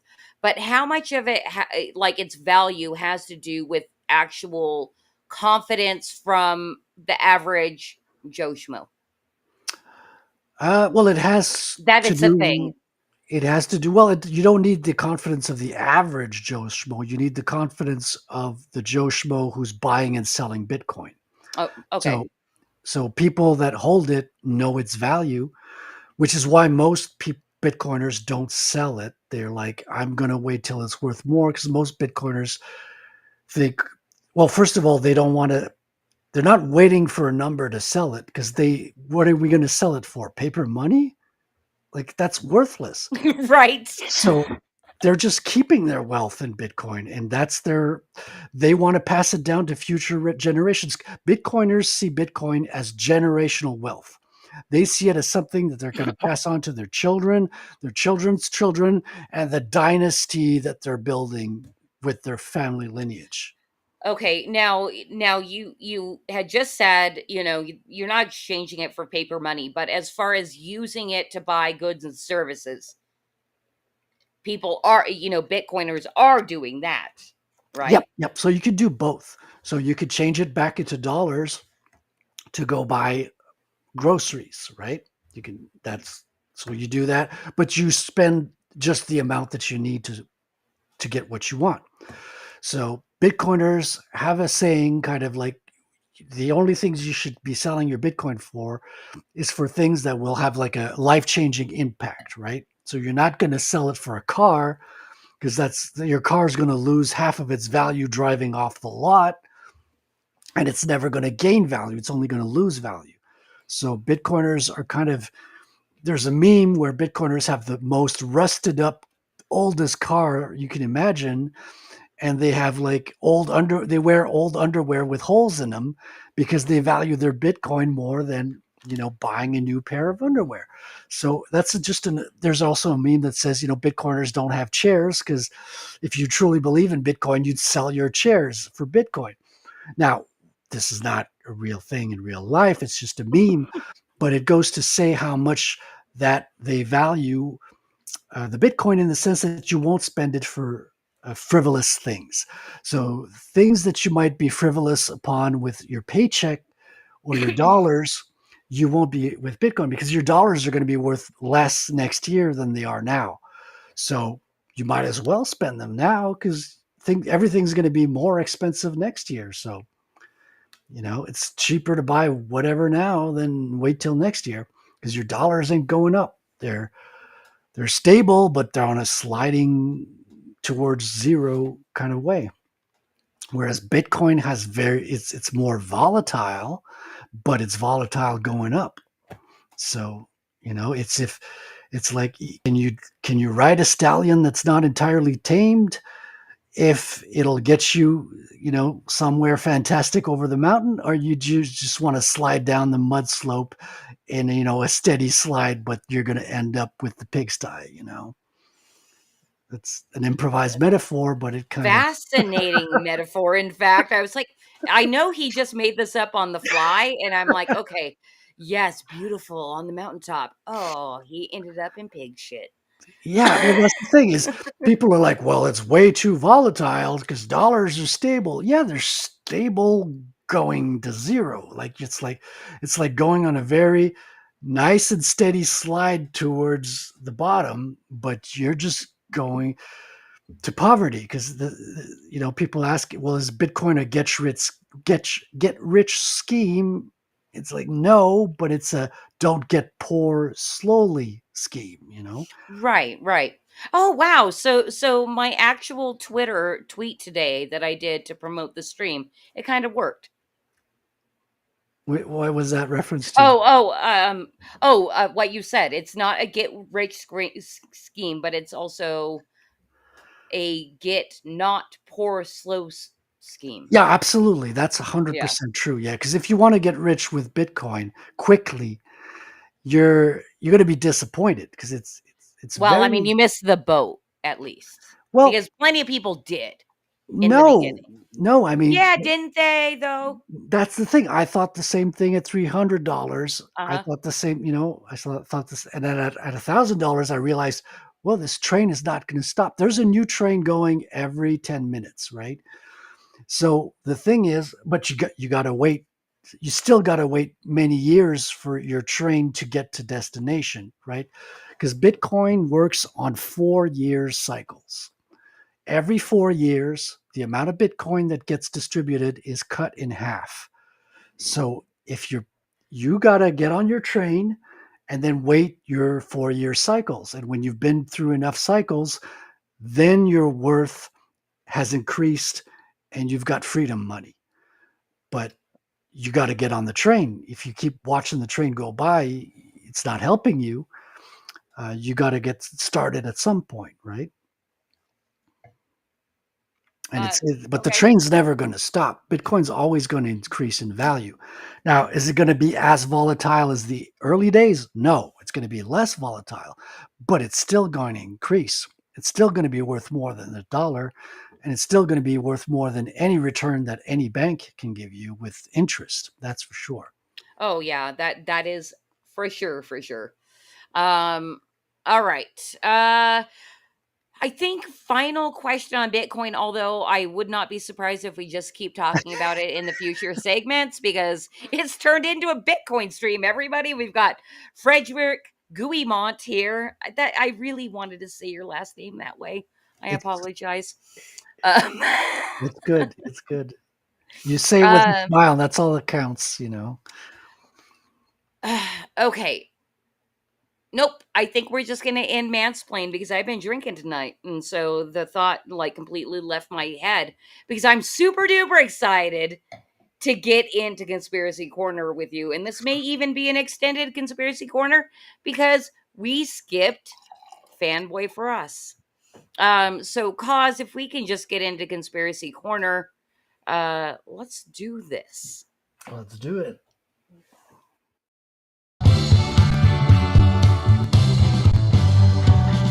I wanna live with a conspiracy girl. I could be prepping the rest of my life with a conspiracy girl. Those weren't aliens. That's beautiful. All right, you guys. So I normally have my protective tinfoil hat, which I have misplaced, but this is what we're doing. I'm putting on an imaginary blockchain hat tonight, and this is gonna totally this is gonna we're protecting the stream, okay, with blockchain tonight. And we're going to talk as much conspiracy as you're up to tonight, Frederic. And it's kind of a game. We've got a wheel. It's got a ton of subjects on it. Oh, And nice. we're going to bring the wheel up. and I'm going to explain how the wheel works. Most Oh, I'm gonna people, get in trouble. I'm gonna get in yeah, trouble. I hope we do. Yes. Like I always beg for freaking trouble. All right. So here's how the wheel works. We've got all these topics here, and you get 3 spins. How the spins work are you can choose to stay with your first or second topic, but if you choose to spin a final third spin, you're stuck with whatever topic it is. But it's also why I love having creatives like you on that make up weird analogies about pig shit.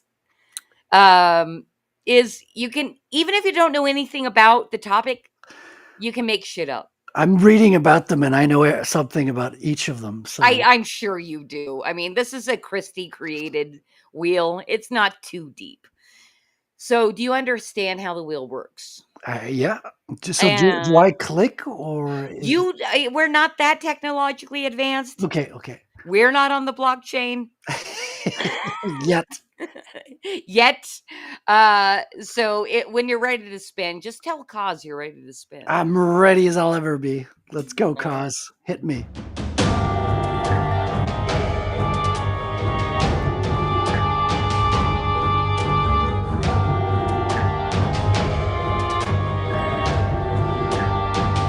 Oh yes, yes, Queen. Oh man, it's one of my favorite topics. Oh, dude, so are we sticking with the first topic? Oh, I'm sticking to Giants, man. Let's do Giants. it. Giants are in my comics. See, I told you we're going to go into conspiracies, and I'm going to bring it back to comics because I always do the opposite, Chrissy. It's always opposites with me. See, Giants. I don't know. Well, see, that's the thing. Yeah. See, that's the thing is we're trying to go into conspiracies and I'm gonna bring it back to my comic because I've got giants in my comic book because I love conspiracies as well, and I've tried to weave them into my stories because I think they're very fascinating and enlightening because giants are real. It's not a mythical thing. It's not a fantastical thing. It's a super factual thing, and they're trying to hide the truth, which makes you wonder why. Why would they hide the truth about giants? Exactly. Go on though. How are they hiding it and what proof do you have? Like Okay, so first of all, the proof, at least the thing that got me saying, wait a minute, is because, and I've been drinking too, so I might be searching for my words a little bit.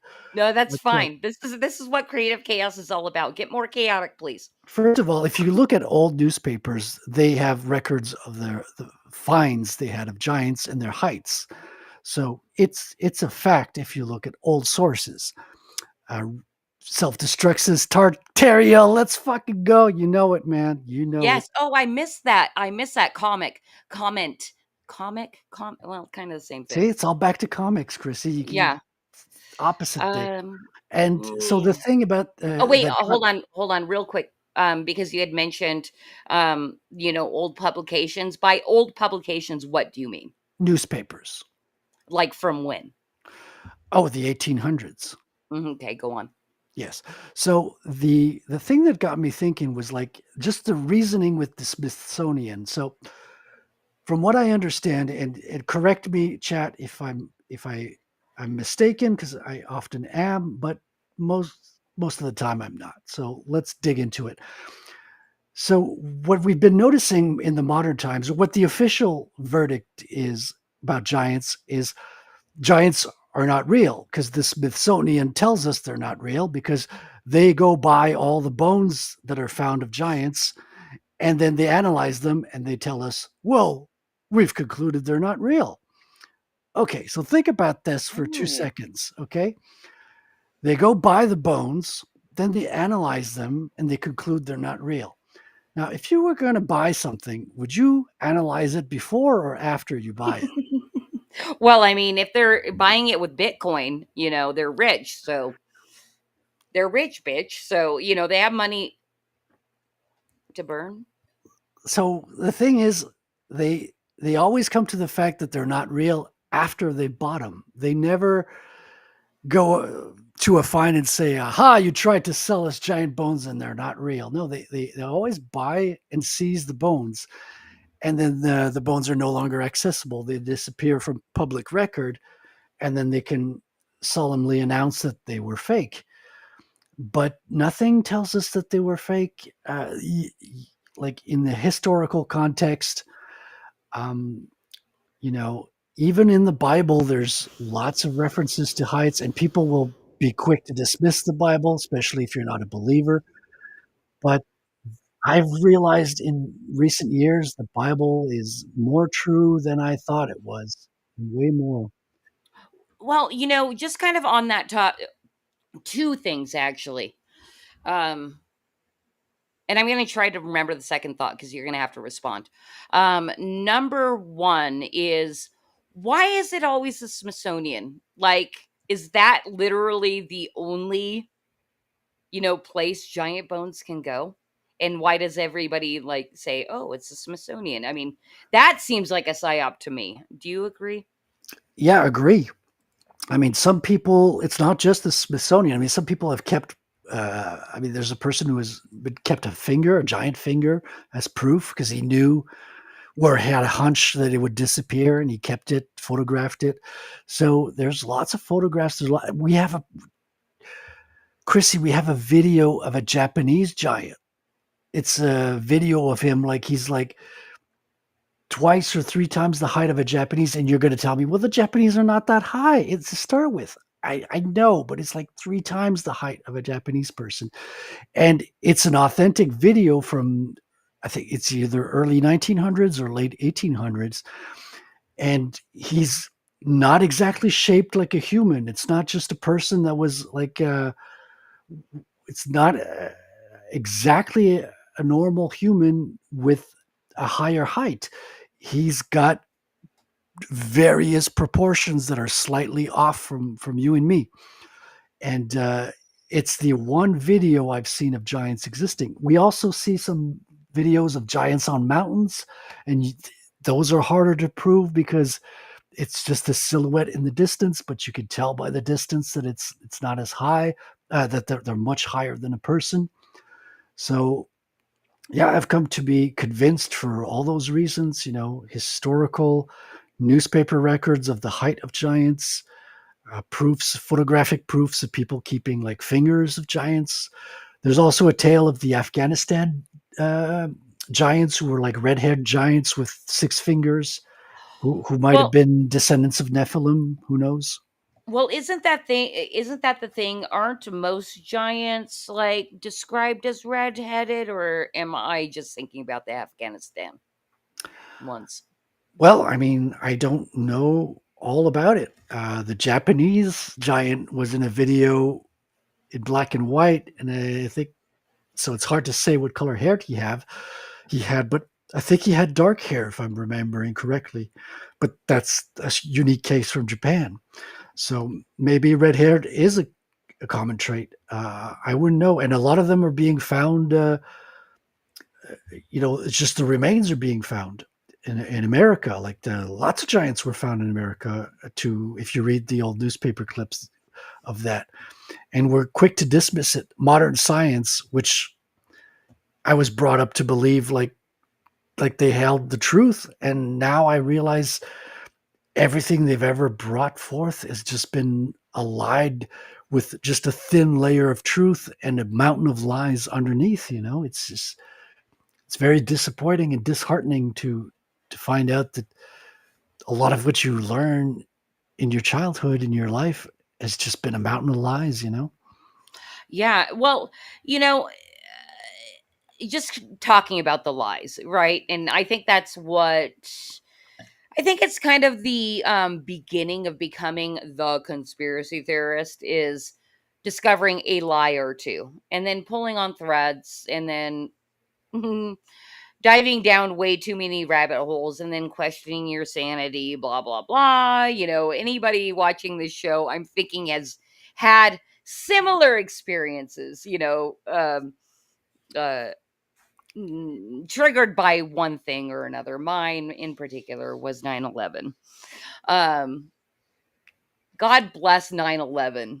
You know, I mean, fucking tragedy, but it woke so many people up.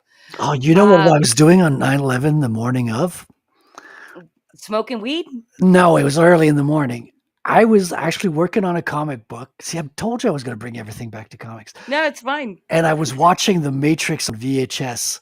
No. Yeah, and when the VHS was done over with, you know, the final songs and the credits, I see the two towers with like smoke coming out. I'm like, it's pretty early in the morning for an action movie to be playing on TV.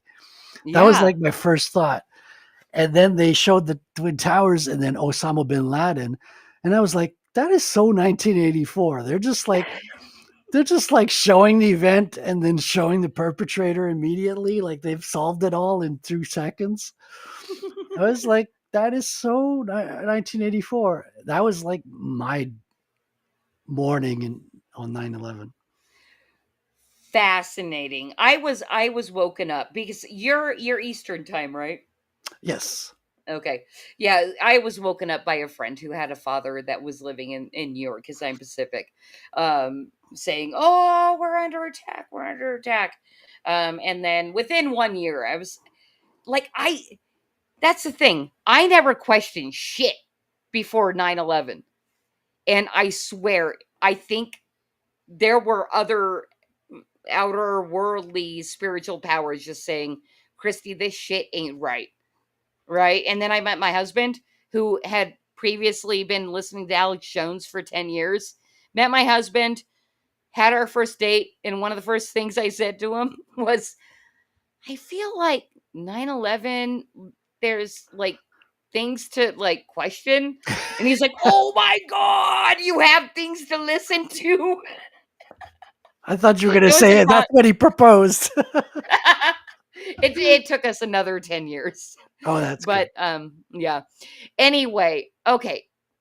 I think we're good with giants, but here's the thing. I love conspiracy corners so much, and there's so many topics on here. I'd like to ask, would you like to do another spin? Yeah, don't I get 3 spins? No, your 3 spins were at the beginning. Oh, it's so you told me you understood the wheel when you didn't. well, I don't understand the only thing I understand is Bitcoin, Chrissy. Bitcoin and comics. That's the You only know thing. that works for me and creative chaos. Cause if we can bring the wheel back up, I'm gonna give Frederic another spin, maybe in another one after this because he's making up fucking rules over here, and it This is doesn't so matter. much fun. Yeah, I want my 3 spins, damn it. All right, we're doing 3 spins, you guys. No matter how late we go tonight.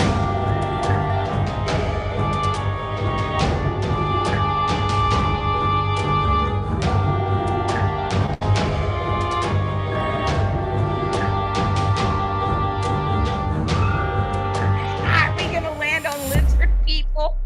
We went from giants to lizard people. I thought we were going to hit fluoride for a second because that one's solved. They solved fluoride this year. The newspapers, the scientific journals declared it a neurotoxin. Was it this year or last year? Recently. It's a recent thing. All right. Well, listen. But we're on lizard people. So hold on though. I have to re-explain the wheel, how the wheel actually works. Normally on Creative Chaos, everybody gets one spin. I mean, everybody gets like one topic, right? Yeah. And it's decided by the wheel. You get 3 spins on the wheel. You can choose to stay with the first or second, but you're stuck with the third if you spin it a third time. But you know, we're throwing the wheels out. We're throwing the wheels and the rule out tonight. So, you can spin again if you want another topic to talk on right now. Or we can talk about lizard people. I'm fine to talk about lizard people, but I hope I get a third spin as well. Okay, we're changing the rules tonight, you guys. We're doing 3 spins. That's right. And he's sticking with the first topic no matter what it is. I could do any topic on this right. wheel.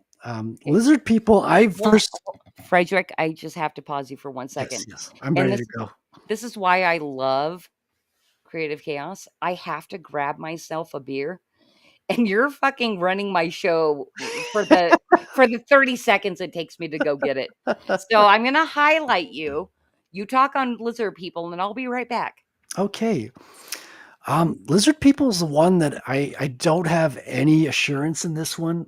I have a lot of doubts, but you know, it's like I first heard of the lizard people through David Icke. I think a lot of people, that was the thing, right? David Icke talked about some like people he talked to who were involved in these like satanic organizations, mind control victims, and they had seen people morph into lizards. So that's where the information comes from for most people, I believe. It's the testimony of mind controlled people who saw shape shifting individuals.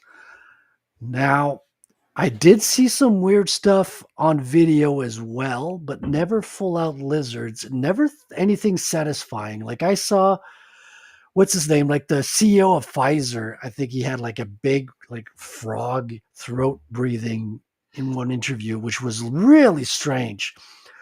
But I never saw anybody shapeshifting. I've seen claims of shapeshifting, but they always looked like video, like codec issues.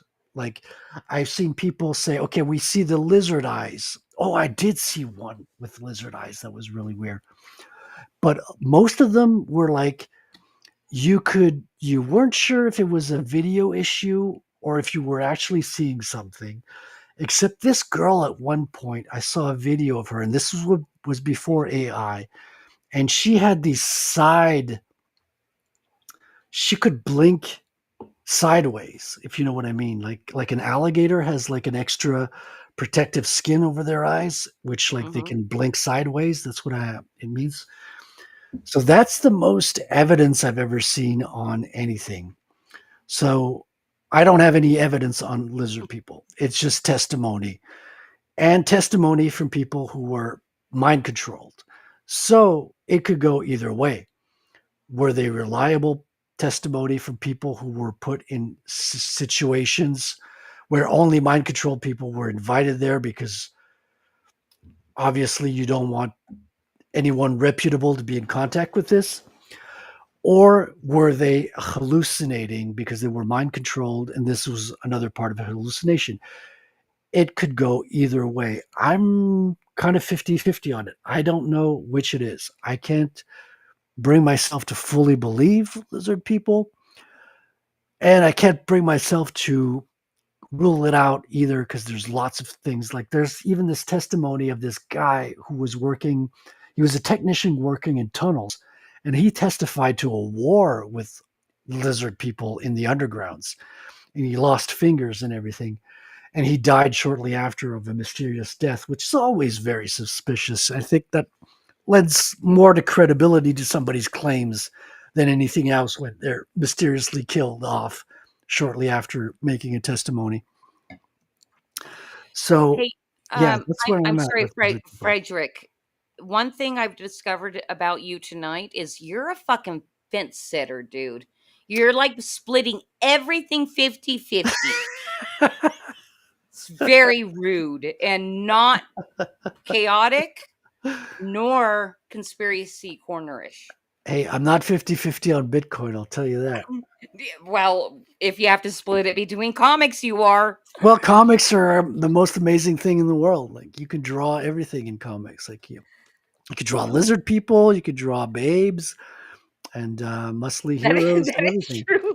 Okay, so in your comic, are there any lizard people? So there were initially, but I think No way. Of course. Of course, And then you landed on giants. Well, no, the giants were always there as well, but like the lizards were kind of protecting the giants. But I kind of like, after seeing the a movie about frog people, I'm like, I should switch up the lizard people to frog people. Frogtown was the movie that kind of inspired me, with Roddy Piper. I have no idea of that movie. Oh, you put that on your list right now, Chrissy. I do have a list. You know what's at the top of my list? What's that? Fucking Rocky. Oh yeah. I haven't seen Rocky yet. Yeah, but I mean, Rocky's good, but I don't know if you'll have as much impact watching it today. But it is a good movie to watch. It's And a it's called Frogtown. Frogtown. It's so good. It's a B movie. It's the future where humans cannot reproduce, but they find this one man who has valid sperm in Roddy Piper, the wrestler, same guy from They Live, right? And all the women want to sleep with him, but they have to take him to the fertile women. Okay. So,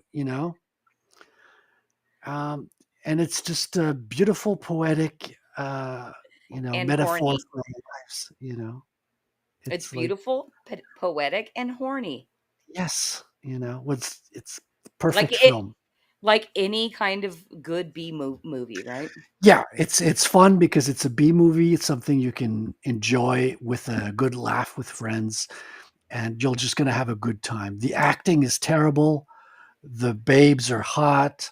Roddy Piper is himself. It's a fantastic film.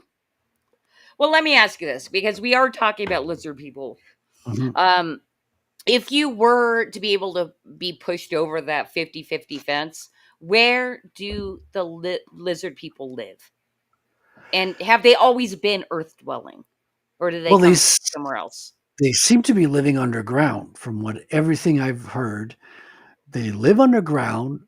They can they can shapeshift into humans, and they hang around with the most powerful people. So they'd be the one pulling the strings and replacing like the royalty, whatever. And there's the whole thing with the blood and royal blood and something like that. So that's where I think they thrive. So Okay. underground tunnels, royalty, that kind of jam. Now, do you like I said, you're on this side of the fence. You're like 80% sure that they exist. Are they like terrestrial beings or aliens? Well, terrestrial, because So they've like developed on Earth. clearly, yeah, underground, and they cannot fight us head on. So they need to manipulate us to create the circumstances where they can lord over us, and we can offer them victims. So blood sacrifice is kind of where they hang out with. So satanic rituals, blood sacrifice, that would be the kind of environment they'd be thriving in. Okay, so now we're on to blood sacrifice, and we haven't even done our third spin, and I don't even have that on the wheel because that's too dark. That is very dark. I love that we're fucking laughing about blood sacrifice. I mean, that's just how Bitcoin red pilled we are. Well, you have to laugh about it to not cry about it and get into shock, because these are hard things to deal with. So, once you hear about them and you kind of realize, okay, well, there may be some dark things in this world, to be able to talk about it, you got to be able to laugh it off a little bit. I think it makes it palatable. Agree. And on that note, so basically, Frederic's just given us like the best plug for Flip City Magazine. You hear about all this shit and it stresses you out. Basically, we take all of that and we flip it on its head and make you fucking laugh. We Oh, have to laugh at it. Self-Destruct says it's Hell Comes to Frogtown, 1988. So it's not just Oh, okay. Frogtown, it's Hell Comes to Frogtown. Thank you. Okay. I would think though, if I like Googled or asked Grok, Frogtown in the 80s. So, Yeah. Self-Destruct, making himself the center of attention again. Thank you. Shout out. Love you, Self-Destruct. Okay, cool. We've completely changed the rules for the wheel tonight, and Frederic gets one more spin. That's right. It's We're like gonna- Wheel of Fortune. It is. One more spin. Tell Cause to spin it. Spin it, Cause. After that, I'm going to solve the puzzle.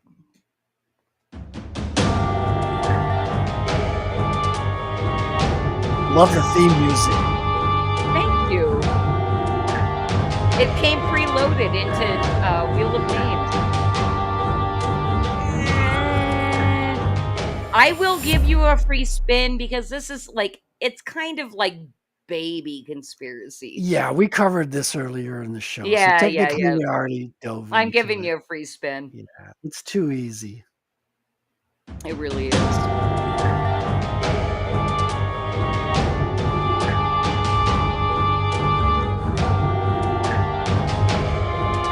Tartaria, come on, Tartaria, come on! Yes, Go!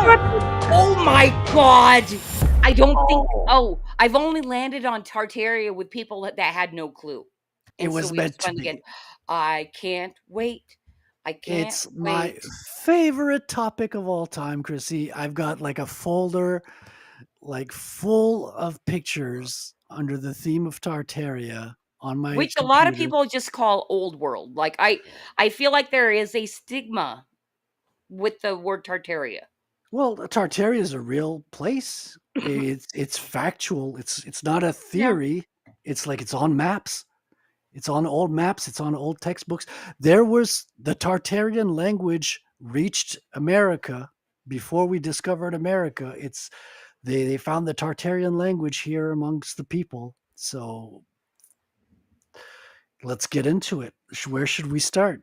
Let's do it. I have no clue. Okay, actually, I do have a question for you. To kind of you know, tip the ball in your direction.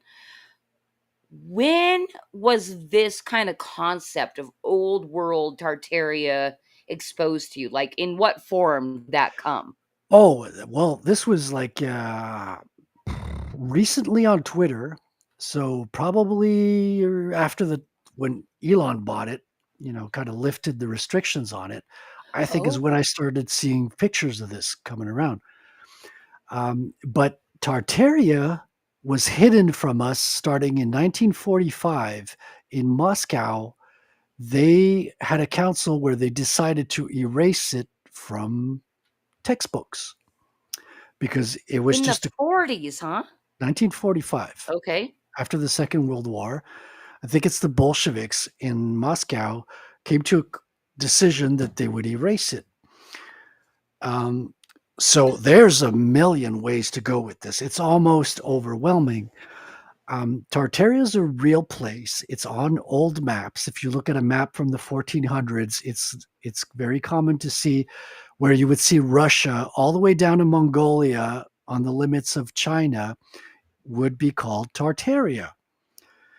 And the thing is, the Chinese wall, the big wall of China, is facing the other way.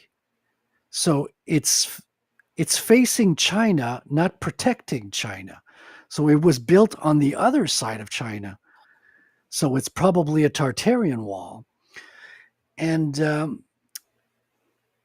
when I was in art school, they would talk about architecture. It never made any sense to me because I think it doesn't make sense, architecture. We talk about Greco-Roman architecture, but you see Greco-Roman in everywhere, in Japan, in America, in Washington, in Russia, in Europe, of course, as well as in Rome and the Vatican. It's everywhere. And the buildings are similar, the structures are similar, and the buildings keep getting destroyed. Give me I have to just kind of Yeah, you have to interject stop me because there. I'm going to keep going. Well, no, I have to interject. If Please you do. could Yes. a little bit mansplain, what are the signifying things of Greco-Roman architecture? Like what? Like the pillars? Yeah, right.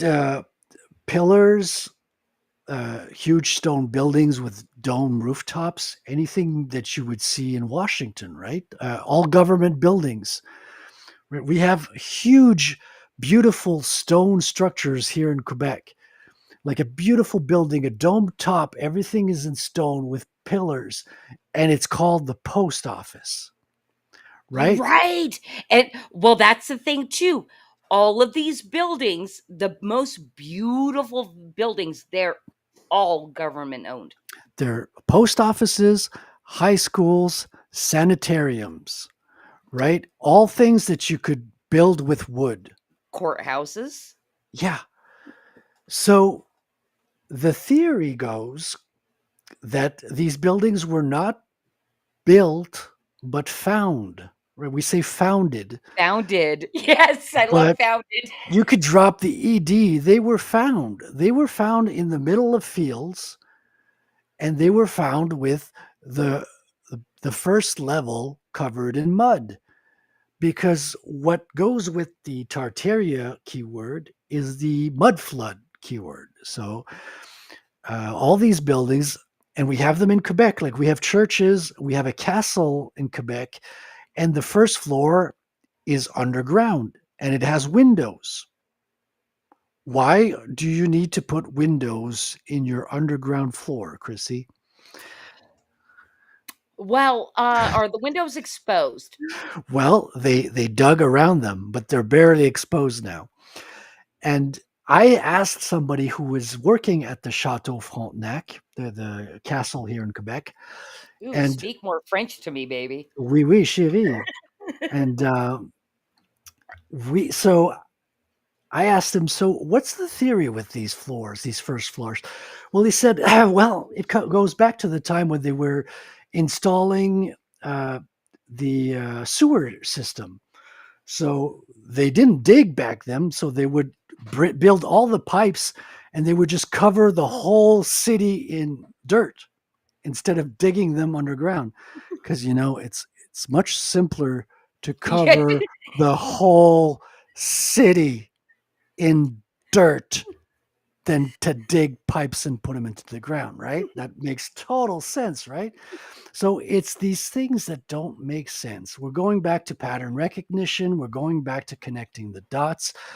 If you zoom back to the 40,000 foot view, it doesn't make sense. None of it does.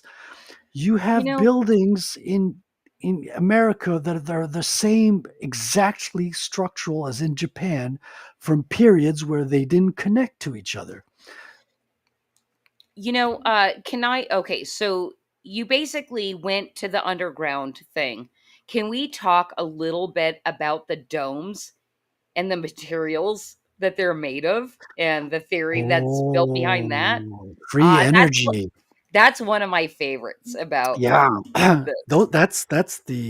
That is the most empowering fact there is.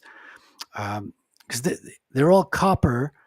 They've got mercury in little balls inside there, and it's the same structure as basically a spark plug is in your car.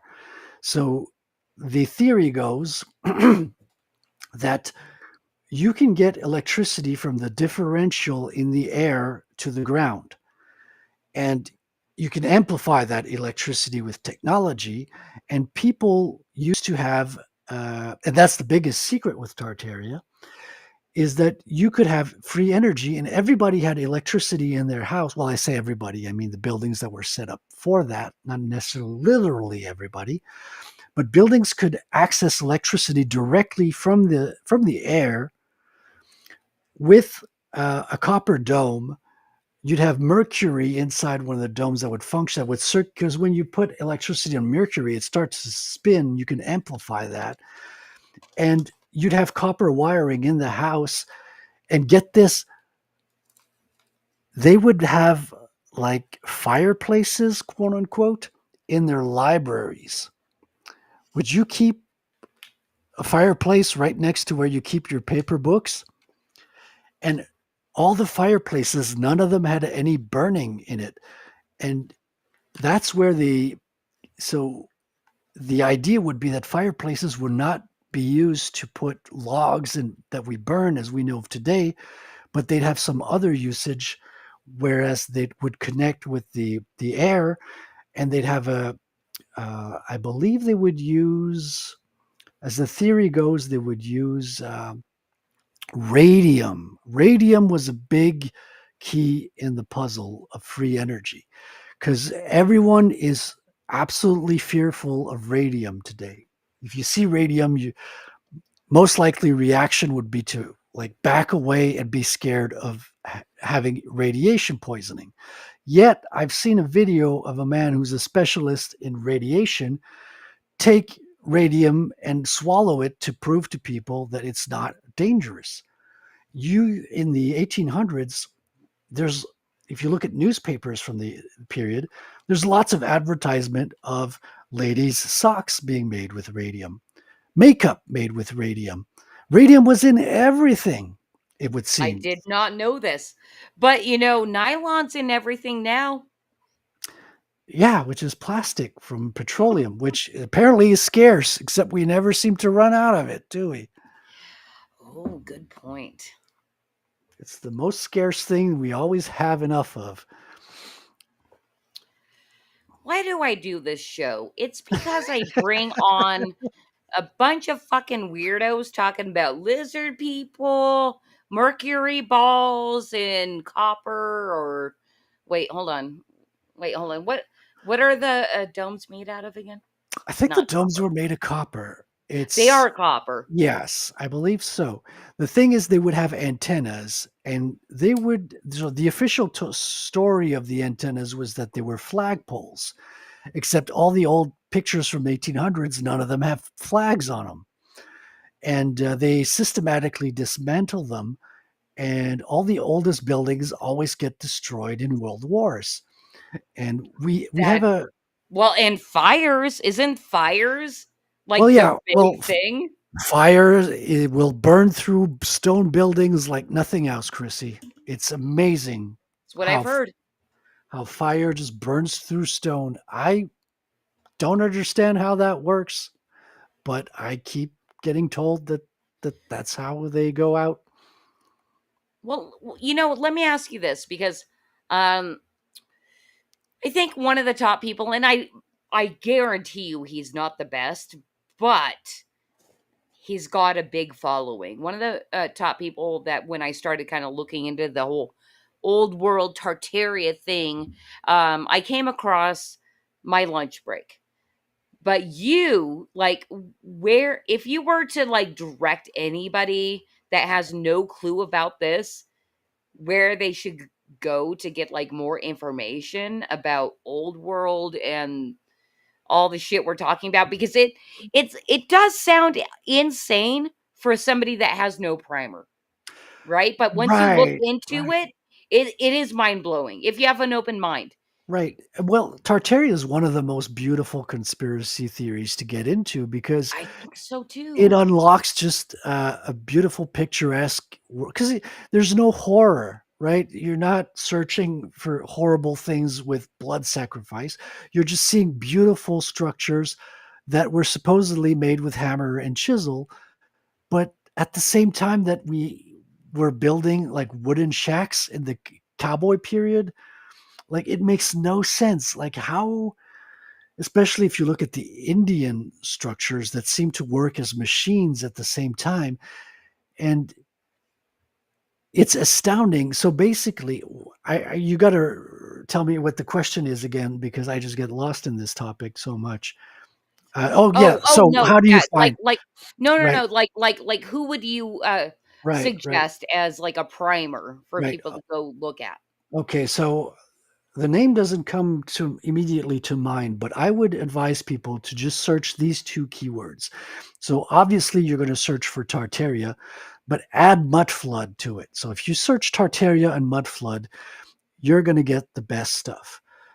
You're going to see beautiful old Would they buildings. do this on YouTube or Uh, somewhere else? yeah, YouTube and Twitter is the best place to go looking for it. I don't think it's controversial enough that it's being censored like other topics are. Well, Um, because it seems so insane. It seems insane. Oh, another one to search for is star forts. Oh, I love star forts too. Oh my god. The just like Google Earth views of star forts. Yeah. It's mine. It's all this stuff that like holy shit, if the education system was just truthful and real, like it's basically hidden history. Yes, exactly. We have a couple of star forts here in Quebec. One on the North Shore, which is a military structure, and one on the south, which was totally covered up and is now a golf course. Some of the most famous star forts are the Statue of Liberty is on a star fort. It's a very tiny one, though it's kind of disappointing when it comes to star forts. But if you Google star forts, it's amazing.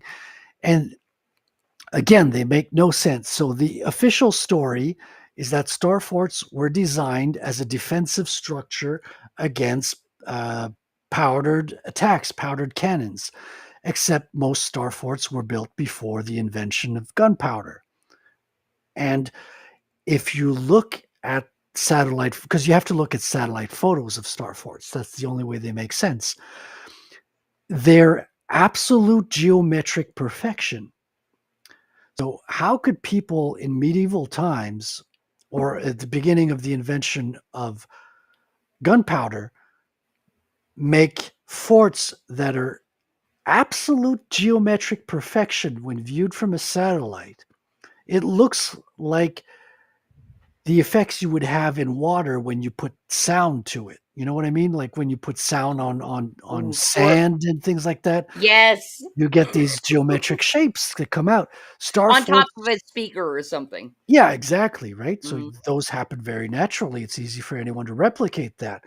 Star forts kind of look like that, which makes me wonder if they were not created with sound or something, you know? But the official explanation that they were built as defensive structures against gunpowder is mind-blowing. Why are they geometrically perfect? Why did they do this before the invention of gunpowder? Could they see into the future? That sounds even more insane. And Yeah. add to that a lot of star forts are away from civilization. They're always close to water, which would like add to the water ripple effect.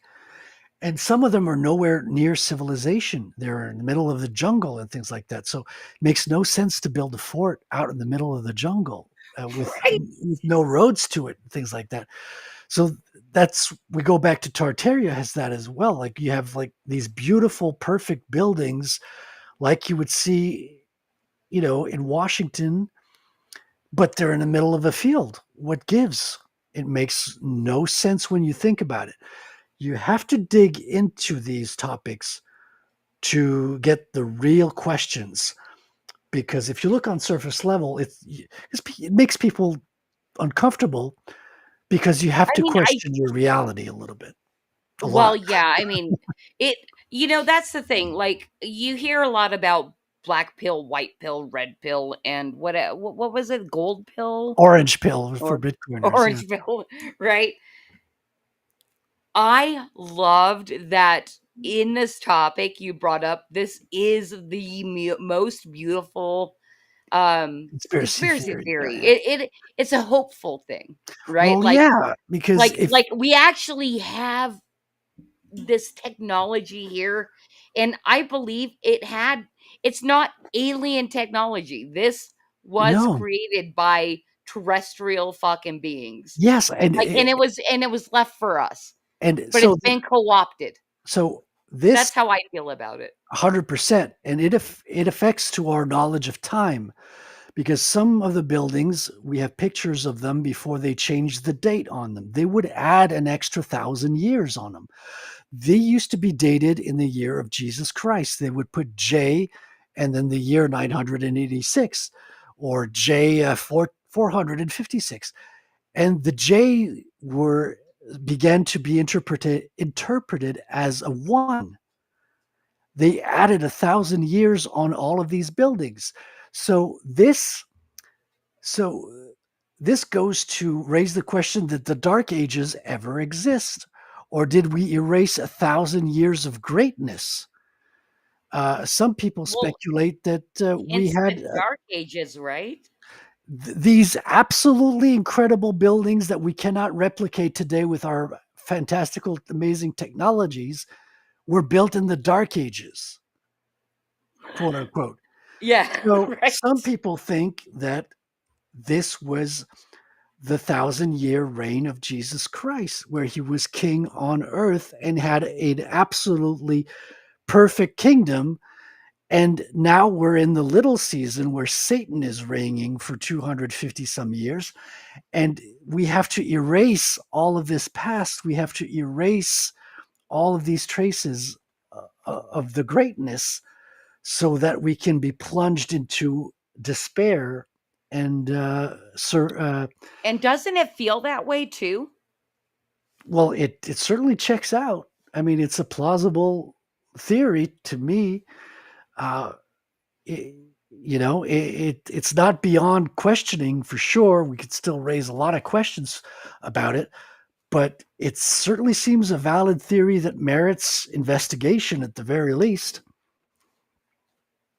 I would say that, yes, at the very least, anybody that's out there happening to watch a stream tonight that does not know about Tartaria, like, I will say it again. I fucking love that you said this is the most positive feeling conspiracy theory. Like, I'm Yeah. like, yes, I agree. Like, anytime I dig into it, and it's not a ton. I mean, when I first, you know, found out about it, I'm like, oh, look at this, look at that. I'm like, wow, I just like feel good.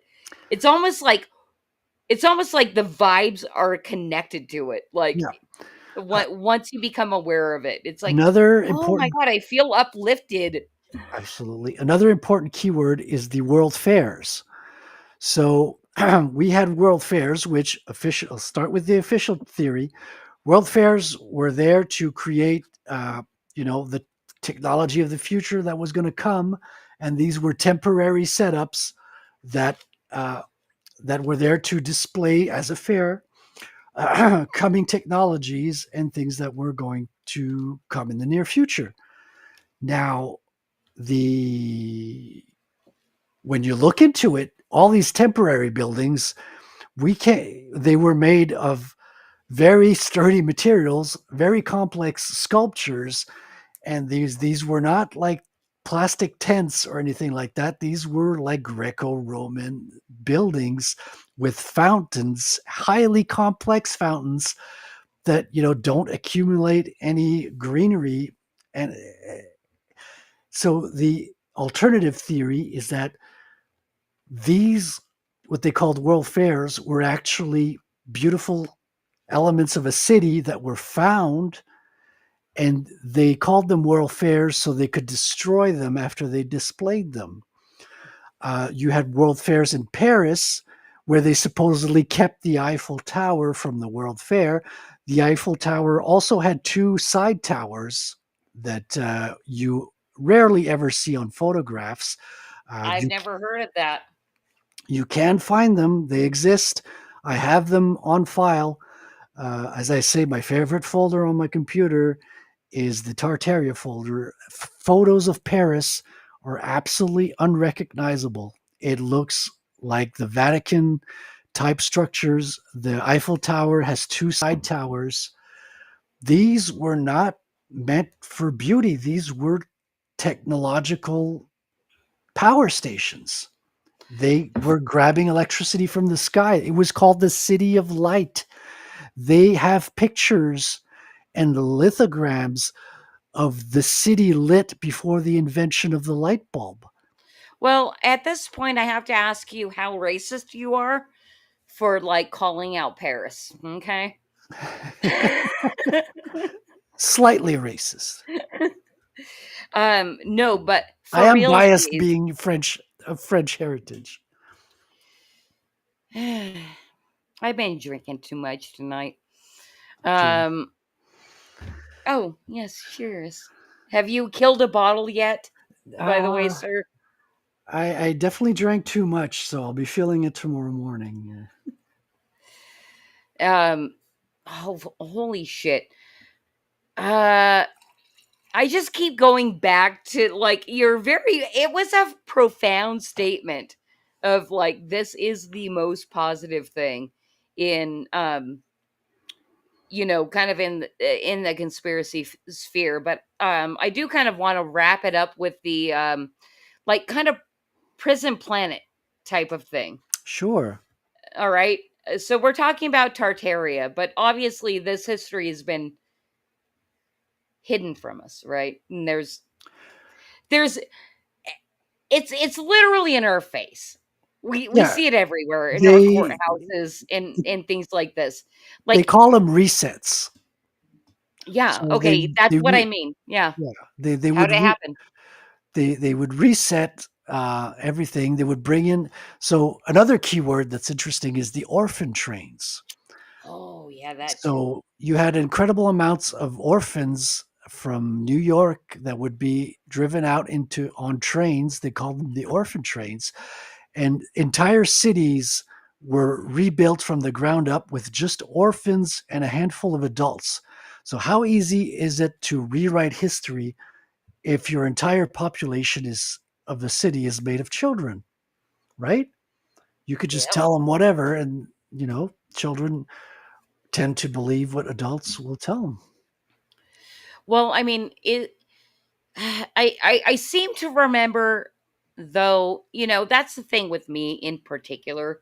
I don't deep dive enough because I have a fucking magazine to publish that's quarterly.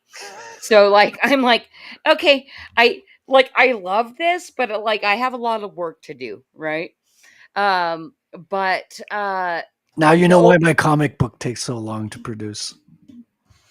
well, that and Bitcoin. I don't even remember my fucking question. I don't give a fuck. Normally, you guys, uh, Conspiracy Corner takes us to a very low point, but because we ended on Tartaria, it's actually kind of a positive thing. Like, we actually have this technology, and I wouldn't think, and Frederic, you can agree or deny. Um, I would think it's relatively easy to just kind of flip the switch back on. We have all this technology. Well, yeah, because I mean, some people are doing it on TikTok. People are showing you how to do free energy on like 2-minute videos on TikTok. So you remember, like in high school, they showed you how you could take a battery, take a I piece of didn't copper. pay attention. Well, I'm talking to the listener here, Chrissy. Okay, good. So you could take a battery, tie each end with copper, and make a spring around with copper wire around your pencil. That's called a coil. And you put each end of the copper wire on a battery, and you turn your copper coil into a magnet. Well, the thing is, you can do the opposite. You could take a magnet, use coils, and turn them into electricity to power a light bulb. And people have been doing that on TikTok. They show you videos where they take big, powerful magnets that you would, well, not extremely powerful, like just the type of magnets you would find on a speaker, right? A large speaker at home. So you got one that's broken up. You could take a large magnets, you take 2 or 3 of these, and you align them in a specific way where the fields interact.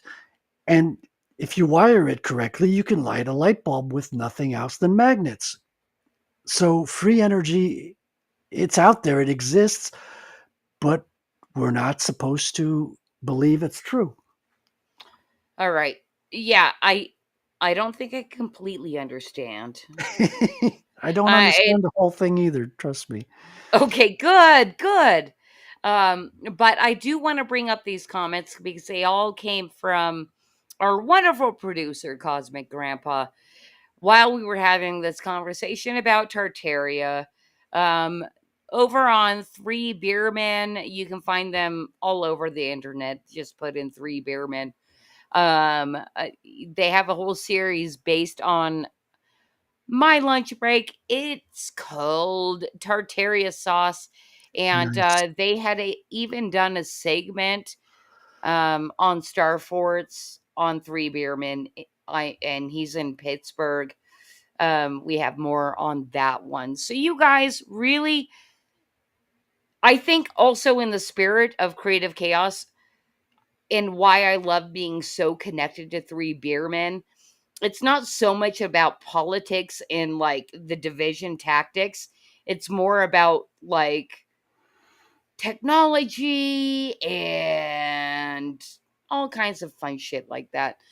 Um, and like I said, Frederic, by the way, normally conspiracy corner brings us down, and I have we have to get into the branding to bring us back up. It's actually opposite this time.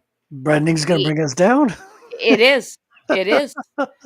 Because I set something up for us tonight because you're in Canada. Oh yeah. All right. And God, I think 2 years ago we published this. It is it's suicide machines, right? Because Oh yes.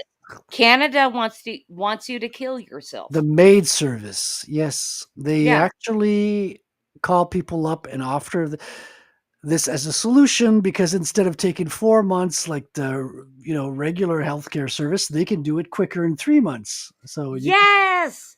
Okay, so you get it. Unfortunately, I do. You absolutely get it. So I'm bringing up tonight our branding segment. We're Flip City branding you, and because you are a Canadian, you have to help me sell. You have to help me sell one of these suicide machines, and they're going to come up. Your choices are going to Okay. come up right now. We have the Swanson Together, the Singling Songbird, the Gurkland Chill Pod, or the Allegro Achiever Series Masterclass. And Wow, you that you sounds have fancy. I hope you choose that because I don't think anybody else has chosen it. Which one do you want to help me sell to those poor Canadians that must kill themselves? Okay, well, let's start with the process of elimination. The Schwanson Together sounds like the cheap thing for everybody. Let's rule that out. That's for the poor people who are going to commit suicide. Well, down in the South, at least. The Singling Songbird sounds kind of nice, but it's kind of bland. It's Chinese made. Right, exactly. So the Gurkland Chill Pod, again, sounds kind of cool, sounds kind of trippy. I bet they have like color effects and good, techno music to take you out. It does. Right? You're gonna have those, acid trippy beats, and maybe you're gonna be taking mushrooms on your way out. So that's gonna be popular. But not everyone can afford the Allegro Achiever Series Masterclass. And you have to sell it though, sir. Well, I bet there's some, I think it's going out with a happy ending. That's what it sounds like. It's AA Allegro Achiever. What do you achieve? You achieve a happy ending, my friends. That's if you got to go out, you got to go out good, All right. Can you read the screen? If you can't, expand it. Yes, I know. I believe I can read it. All right, do it. So the Allegro Achiever Series Masterclass for those looking to puss out of life's great adventure while retaining a touch of class and dignity. May we present the Sultan of Self-Annihilation, the Earl of Euthanizers, the Allegro Masterclass. Exterior design features imported Italian marble. It's all Tartarian, I'm telling you. Accented with gold inlay, because why go out with anything less? I'm improvising here. Lush interior includes luxury memory foam mattress, so your in-laws can have a permanent etching of your silhouette. And memory foam mattress and high thread count Egyptian cotton sheets, because you don't want to go out with fucking plastic nylon. You want to go out like the Egyptian sultans did, The pharaohs, that's how you want to go out. Die with your Bitcoin in class. With hand-carved mahogany cabinetry and touches of genuine Corinthian leather, nothing less, the masterclass is truly created for the discriminating person who's about to cross over. Surprisingly eco-friendly, but who cares? The Masterclass features the lowest carbon emissions of all our models. That's for, the the libs out there. And top of the line auto embalming system, because you want to preserve your beautiful silhouette there. All systems are powered naturally by your sense of accomplishment, and boy, have I accomplished. Features: 7-course final meal auto service with all steak, of course, Tartarian sauce. No pressure unit offer users all time necessary to fade into oblivion at the user's leisures. I hope it comes with a knob that you can control the rate and speed at which you fade into oblivion. I bet it does. Something tells me that it does. Termination method: overdose of self-satisfaction. I am so self-satisfied that you will die of pleasure. That's the way to go out. Change of mind: once you get a load of the good life, you won't be going anywhere. Also, unit is hermetically vacuum sealed. Unlike any other brands, the entire pod is designed to be transported by truck or trailer and installed in your choice of mausoleum. Perks: private bathroom, hot and cold faucets, mini fridge, fully stocked wet bar, comes with 10-year warranty in the event of crypt collapse or vandalism. Dude. That's the way to go. I think the only way that was able to be sold was everything that was not in print. You did quite well, Frederic, and if you didn't know already that helping us sell that Allegro Masterclass, it comes with invitations back to give us more free labor and read more.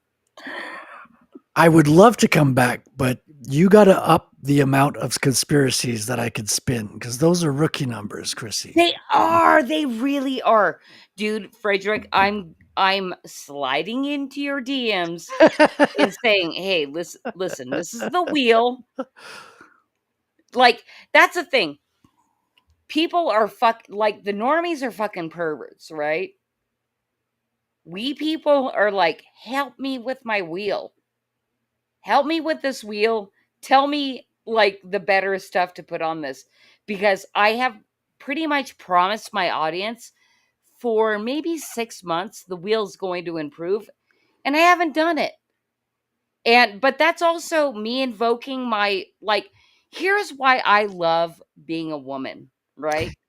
Like, I literally get, and why also I have mansplained. I literally just get to go to men and be like, help me. And they fucking help me. Because that's what they want to do. This is what the fucking feminists want to ruin for me. Oh, right? yeah. Oh, yeah. They want to fucking ruin it for me. And I'm like, no, dude, I'm lazy, bitch. Like, I'm gonna tell the man, like, here's what I want to do, and they're gonna like present me with all these ideas, and I'm happy with it. Why should I feel ashamed as a woman being like, hey, listen, I just want to learn and make this better? Isn't that fucked up? It is fucked up. And Self-Destruct asks, are viruses real? They're not real, Self-Destruct. It's At the all? technology. No, it's the cell towers they put up that create the effect, and they blame it on viruses. And then they roll Hold out on, but we got colds before that, though. Yeah, but it was always at the rollout of technology. It always coincides with new wireless technology. I'm gonna suck in my cheeks, both my cheeks. I'm offended. Good, good.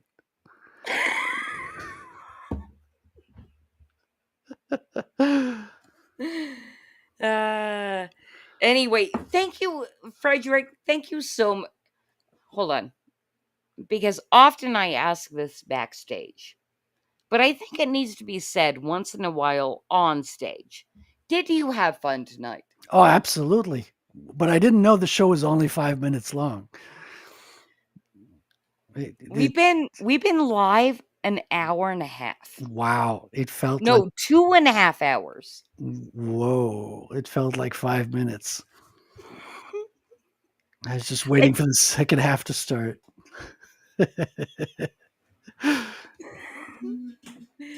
Why do you make me love you? I make you love you long time. Long time. I'm going to slide in your DMs with lots of pics of Tartaria and Starforge. Yes, do that. Okay. Frederic sliding in my DMs with Tartaria sauce.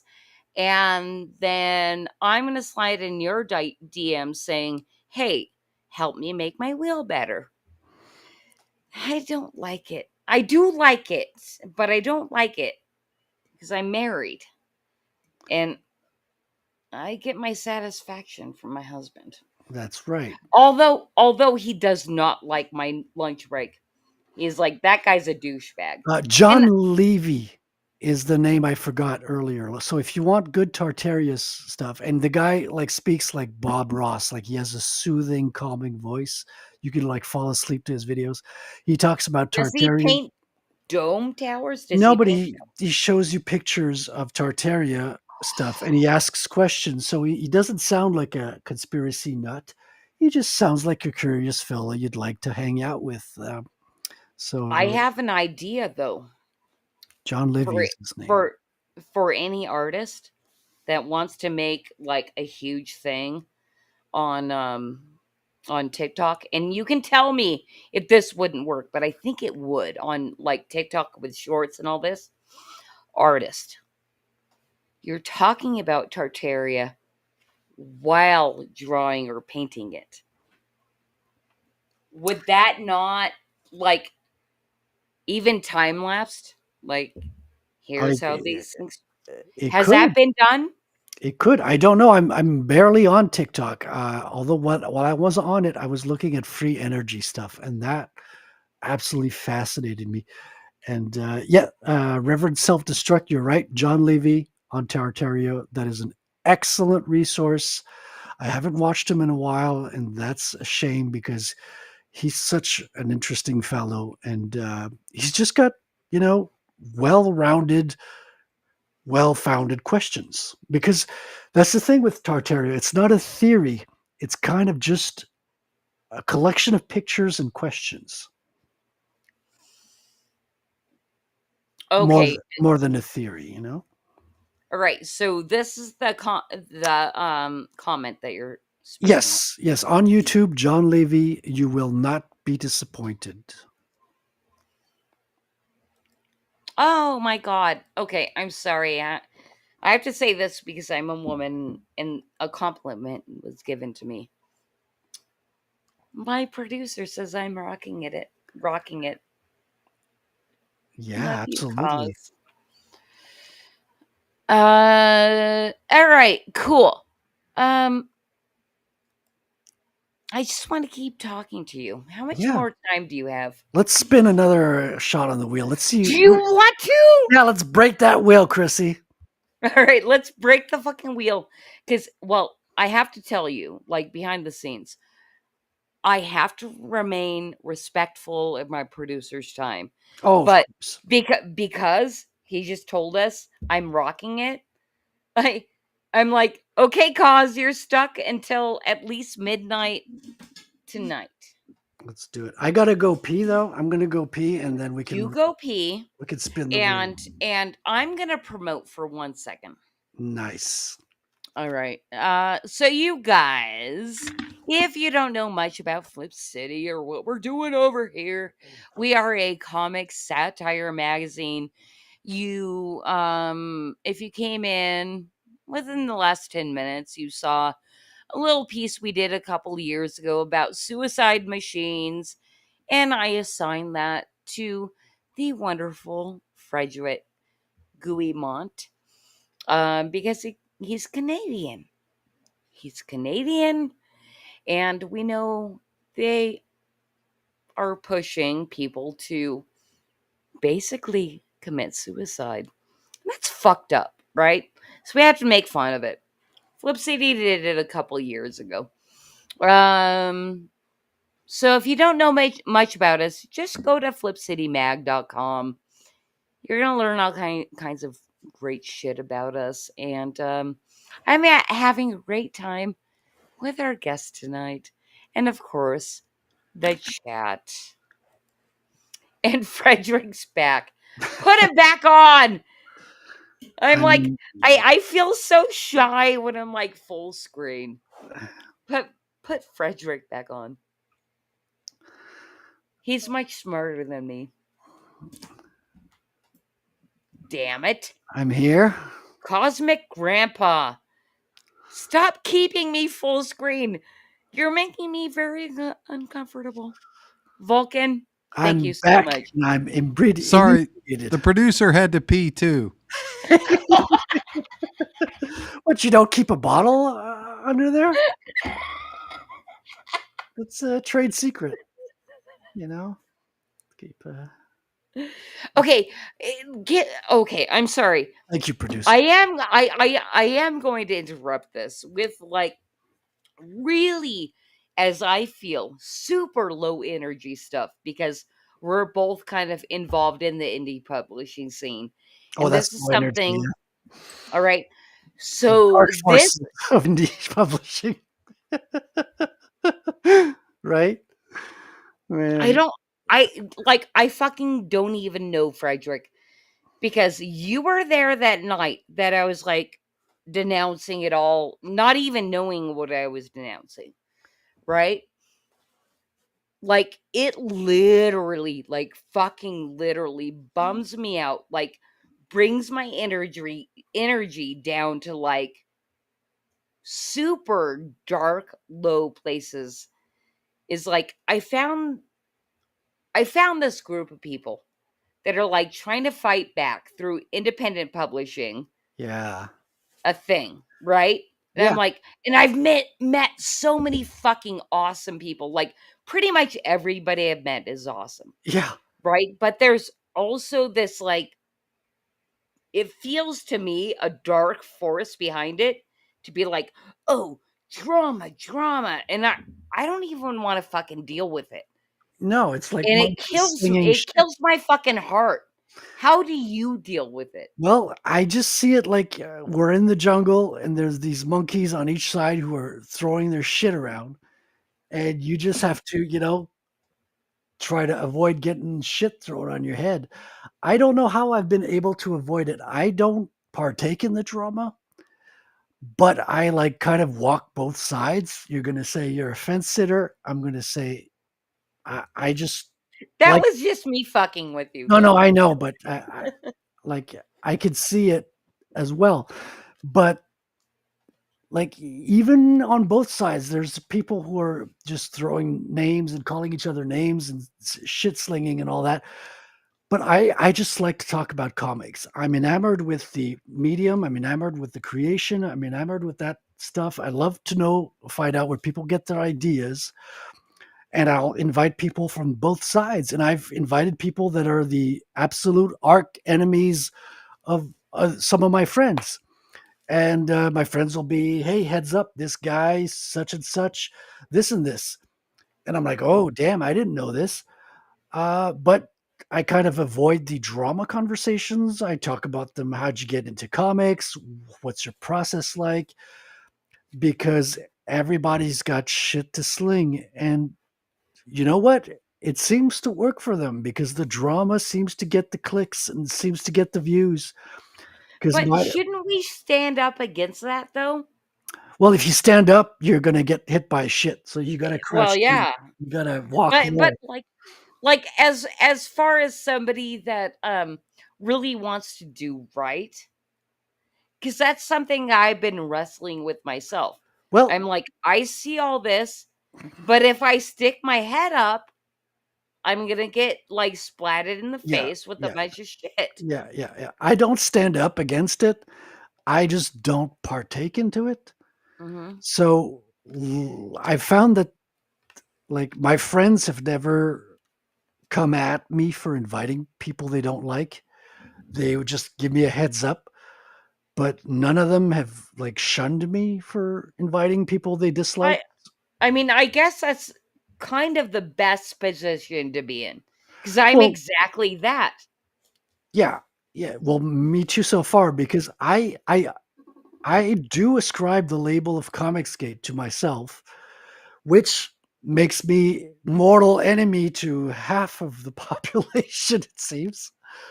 But the thing is that the people on my show are authors, so they're not even in comics at all, let alone Comicsgate.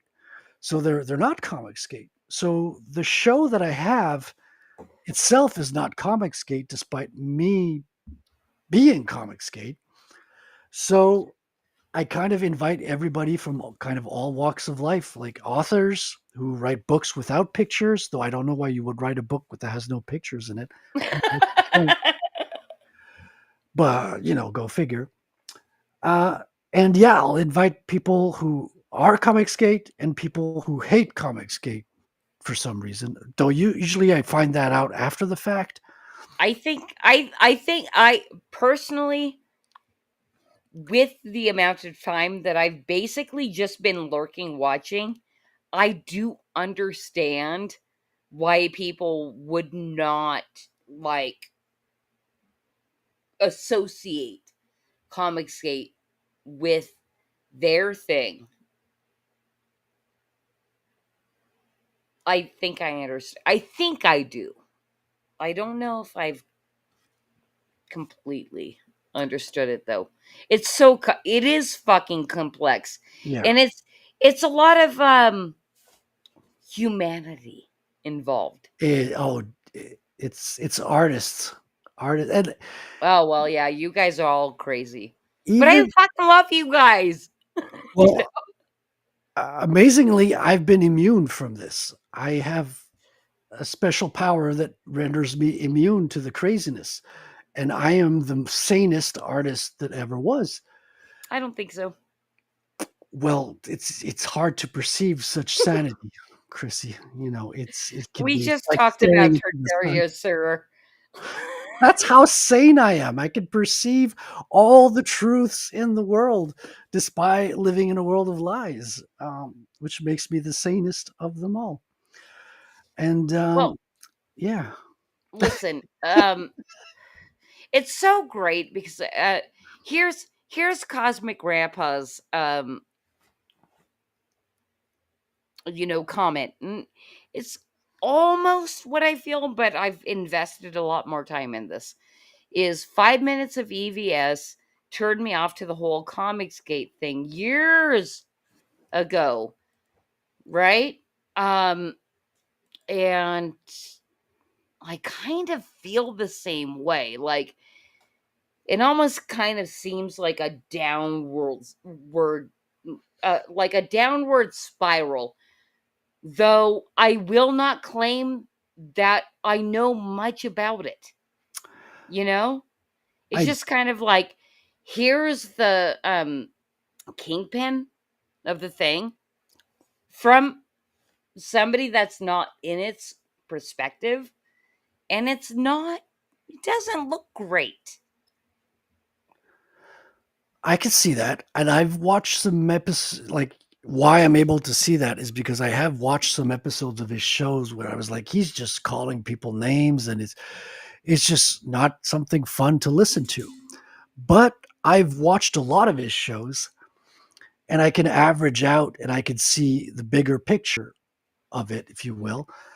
And Ethan, I believe, is truly a genius.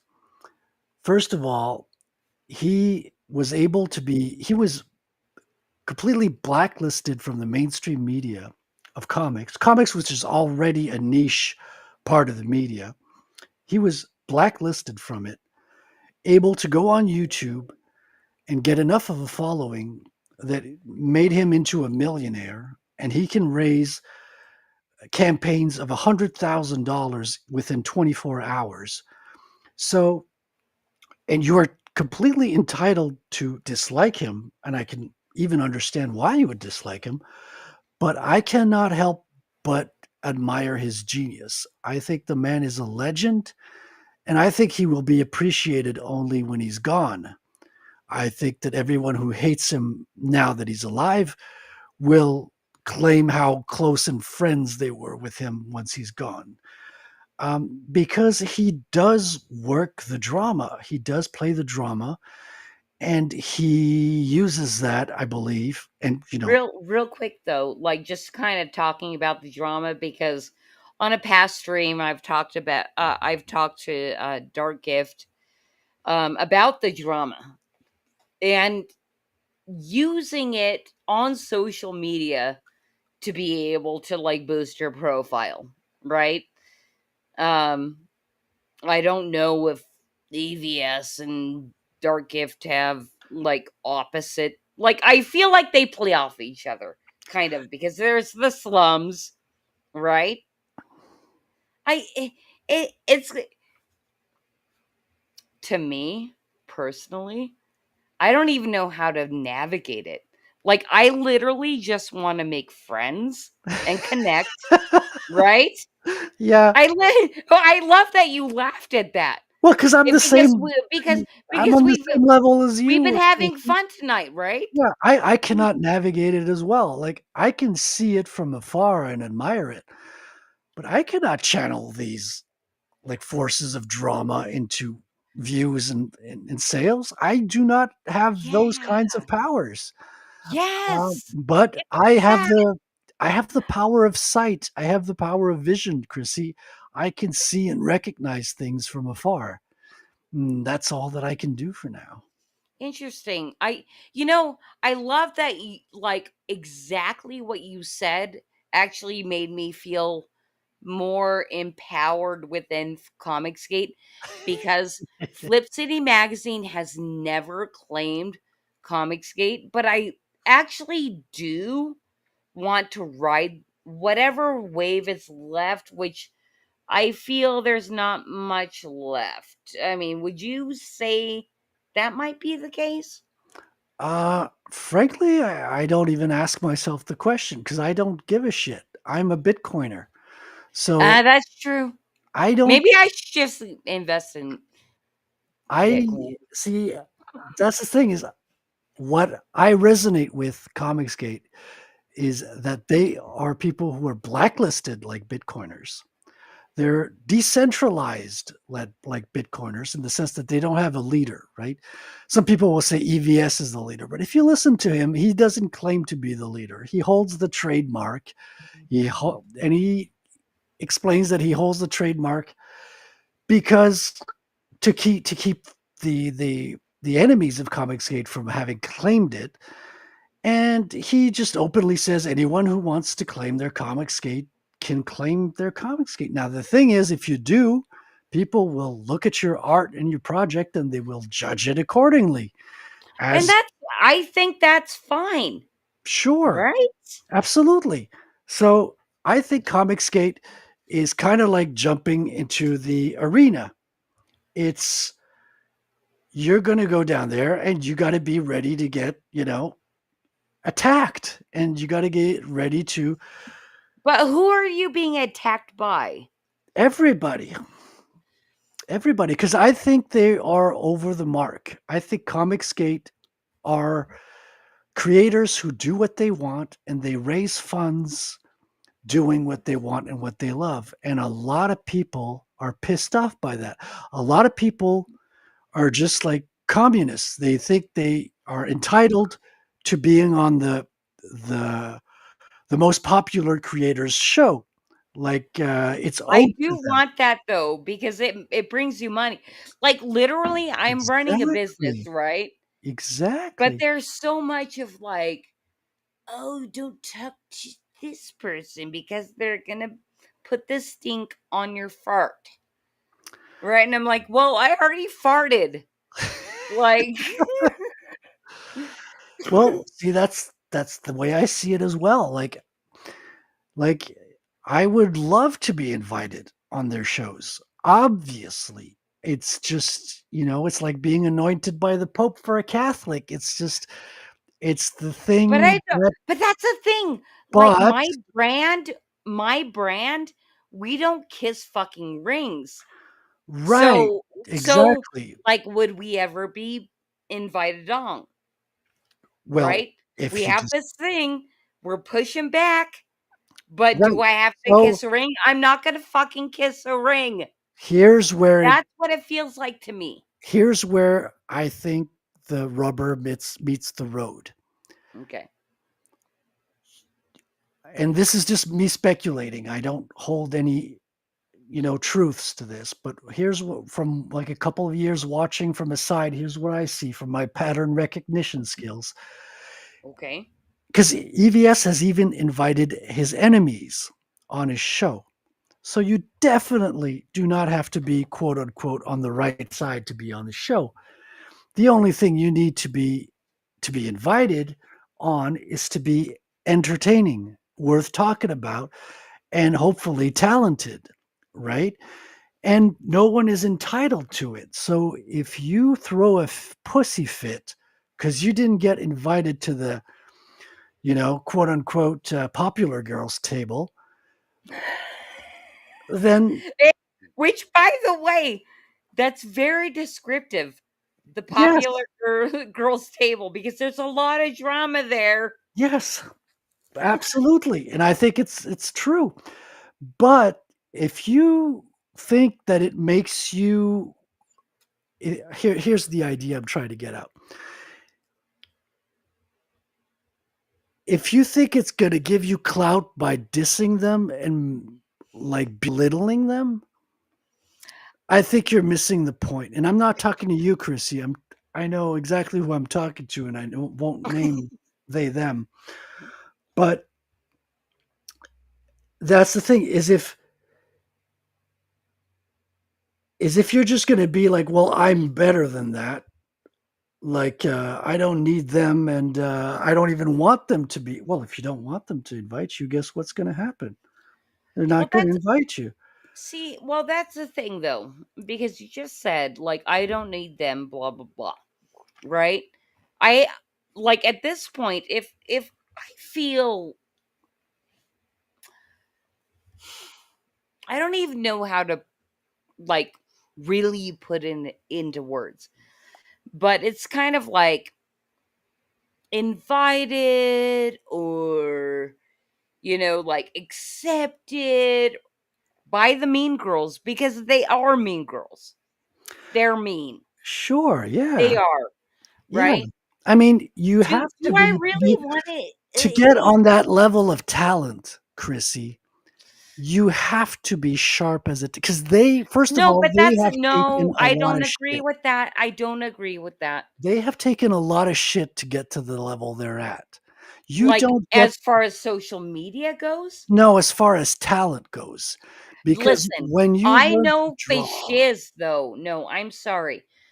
I know for shiz. Flip City has that level of talent, but expressed in a much different way. It is much more writing focus. And we are it's a very different thing. It's a magazine, right? And the way we express it is in a very much different way.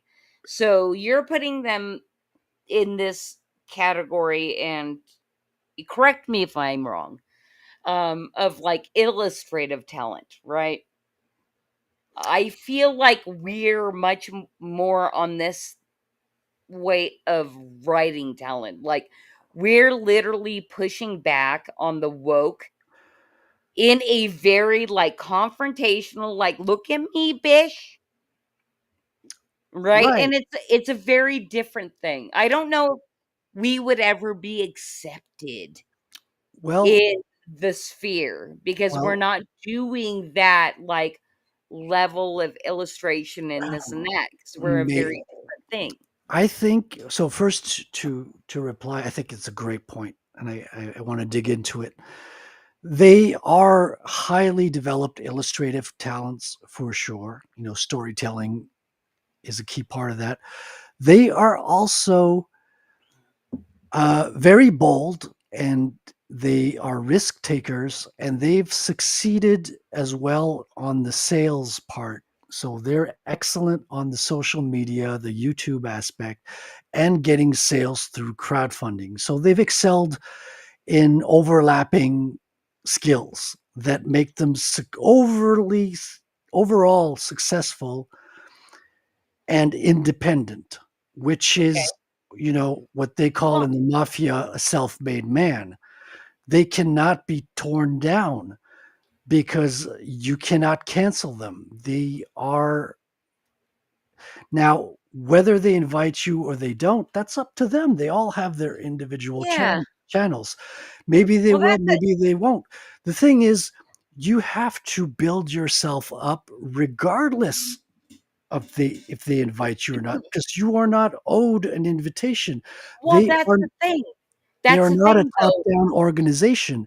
They are a decentralized set of nodes.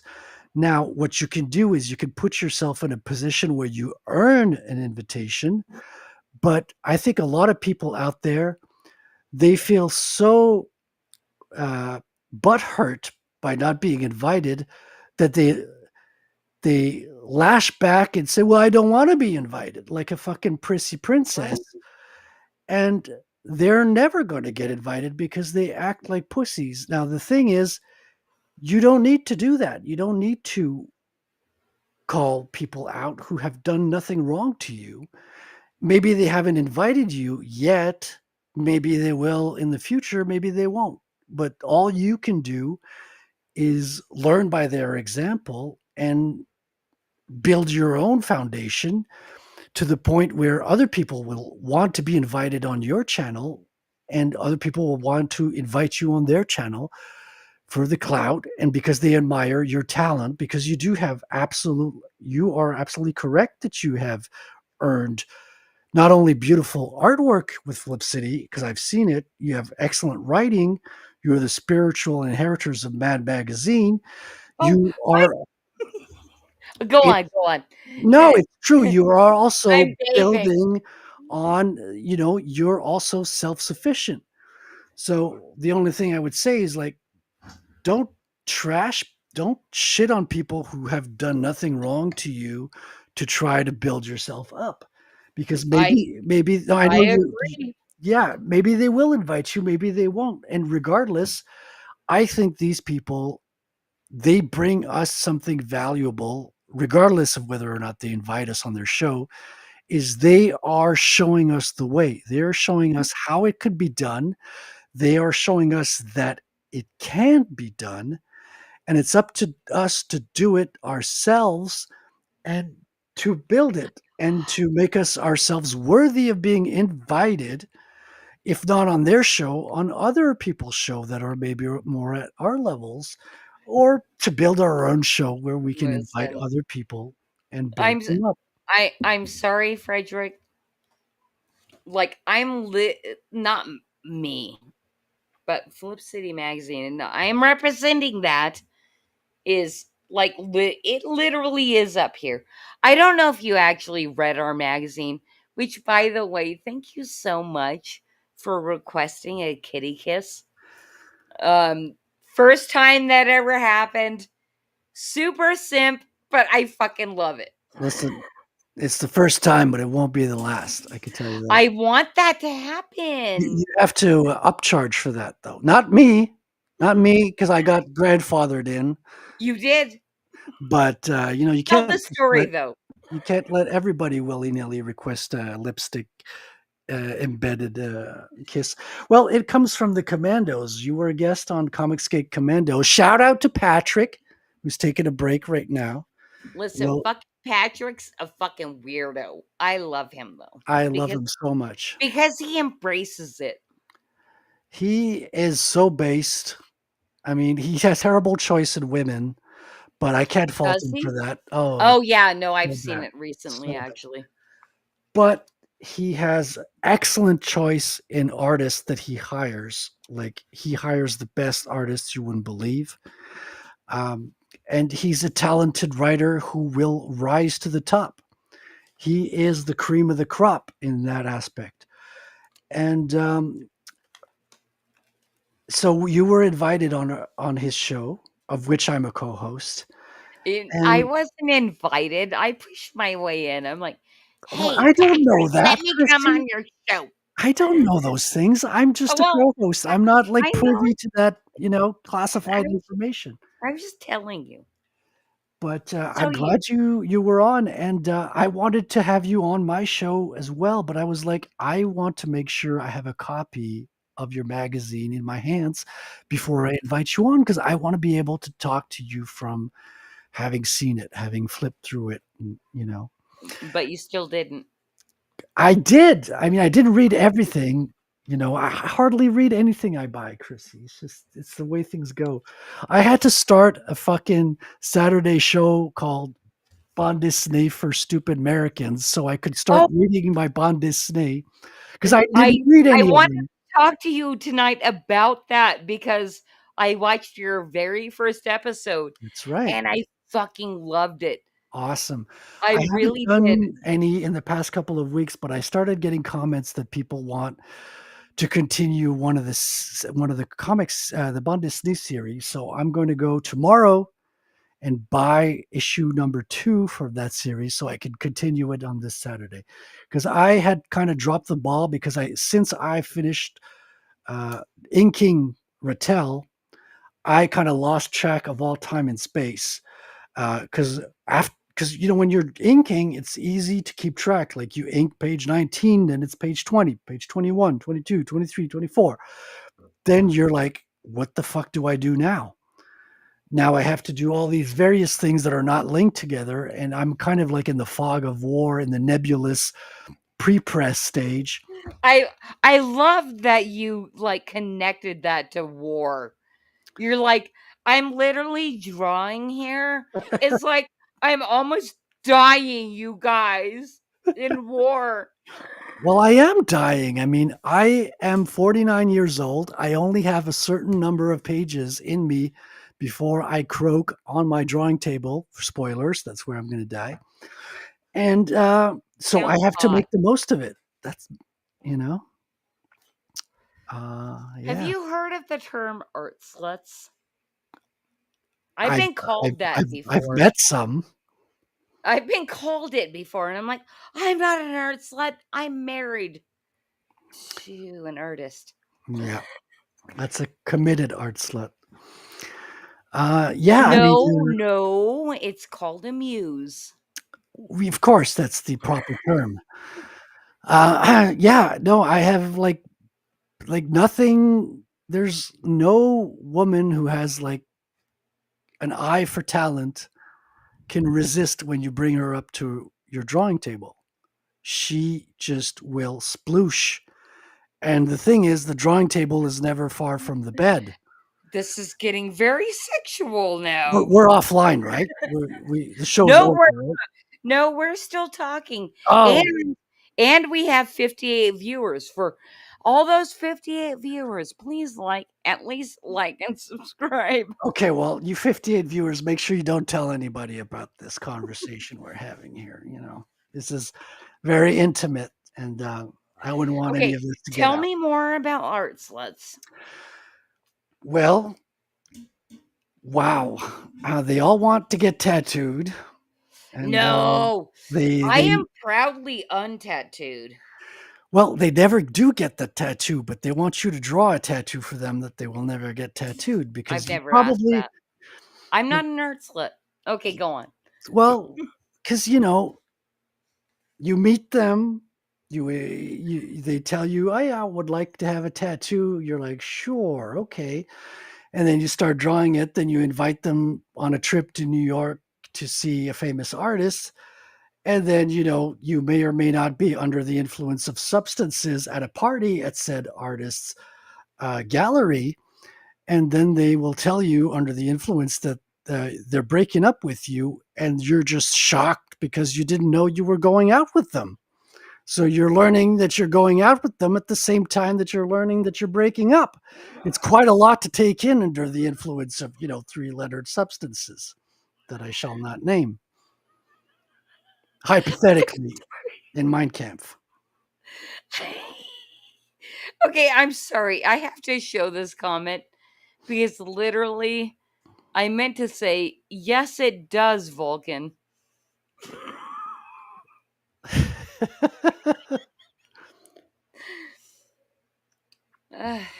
Yes.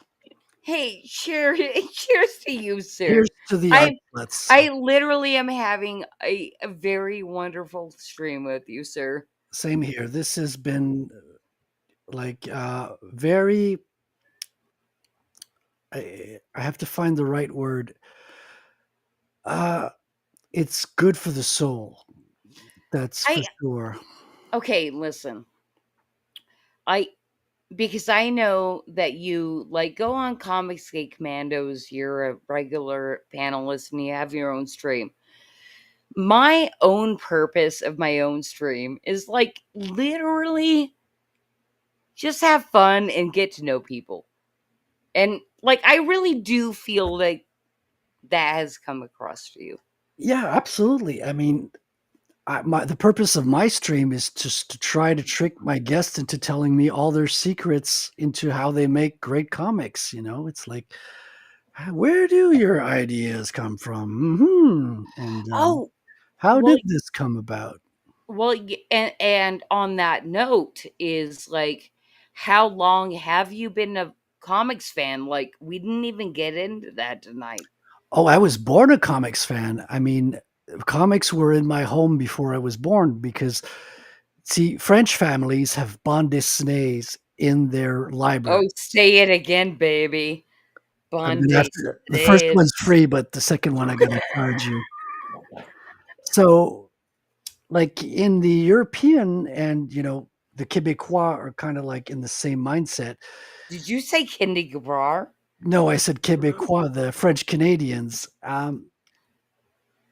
So comics never had the negative connotation that they have in America. So in America, Frederic Wortham wrote a book called The Seduction of the Innocent, where he blamed a lot of bullshit on comics, and comics were restricted with the Comics Code Authority.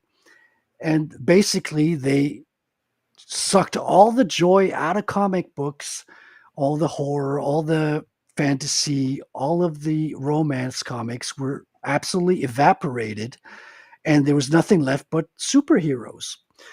And this did not happen in other parts of the world like Europe and Japan. So Europeans have a high esteem for comics, which they call bande dessinée. That's right. And I'm sorry, I have to twirl my hair. so everyone has comics, hardcover which you would call nowadays graphic novels. Everyone has them in their libraries, along with their favorite novels and authors. So it's extremely common, and no one doesn't have them. It's pervasive. It's everyone has them. It's not a niche thing over there. So, like everyone here, my parents had some when I was growing up. I had French bande dessinée, asterisks and obelisk, which some of your readers and viewers might know. Tintin, I think everyone knows Tintin. Lucky Luke, not so well known, but very popular as well. And I had also French translation of Spider-Man, Iron Man, Captain Marvel, and the Fantastic Four. So I grew up with all of that. That's how I learned to read. And it wasn't until I learned English and moved to Ontario that I started really discovering comic books in the English world. It was G.I. Joe mostly because I lived on a military base. And G.I. Joe, I really enjoyed because it was well written. You'd think, for a book that was meant to sell toys, that it didn't need to be much more than that. But it turns out that Larry Hama, a veteran, took it to a much higher level and really injected it with well-rounded characters and deep storytelling. And kids can recognize good storytelling. They don't need to be talked down to all the time. They can really appreciate in-depth stuff. And once I outgrew G.I. Joe, I got into Man Magazine and I bought every single issue. I bought some Crack too, but Cracked Magazine, but it wasn't as good as the real thing. Mad had something extra. Liar. It's true. fucking liar. It's true. I swear. Cracked magazine was fucking fantastic. And you didn't understand it as a child. Listen, And the that's best okay. artists were in That's Mad, okay. and they had the best satires of movies, which I loved. I read more movie satires than watched movies. Like a lot of the satires I read, I had never even watched the movies to this day. And my favorite movies, I loved reliving my favorite movies through the satires.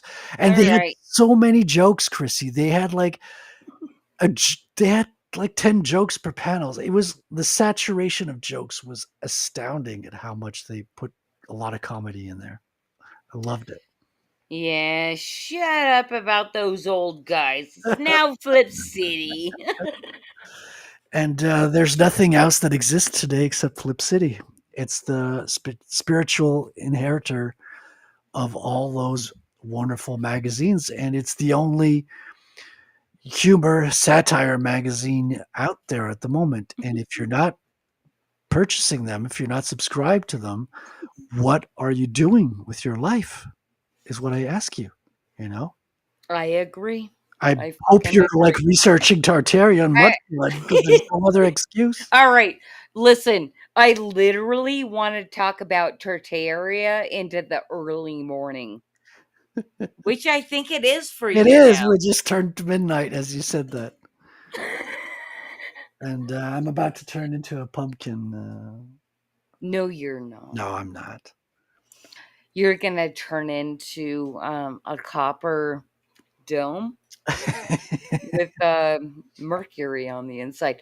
Oh, look at my lovely producer brought something up, which, by the way, did I even bring up my starred comments? Anyway, I don't know if I remember to do that. Frederic, you're supposed to be running my show tonight. Yeah.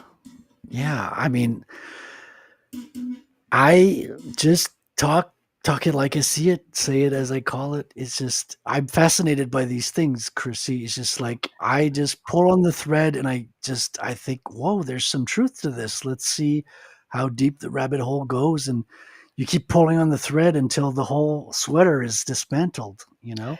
Yes, and I wish we had a little Weezer to play right now, Hmm. but Yeah, I love that Kurt Cobain. I mean, he's not called Kurt anymore, but yeah, he's in Weezer now. What? No. That we didn't hit that on the wheel, so we should change All stuff. right. All right. I'm interrupting you because you're going crazy. All right. Going. I'm immune to craziness. I tell you, I was. You're not immune. You're the epitome of it. Well, that's how you stay immune to it. I'm literally made of crazy, so more crazy cannot affect me. Oh, but my question was like, even way back when we were spinning the wheel, right? As far as like people in quote unquote Comicsgate or the independent publishing scene, that's that's how I feel more comfortable like expressing it. It's like independent publishing, right? How many of us would you guess are conspiracy theorists? Like percentage wise. Well, if you're independent, it's probably an indicator that you can think for yourself and you're more of a risk taker than the average person, I would say.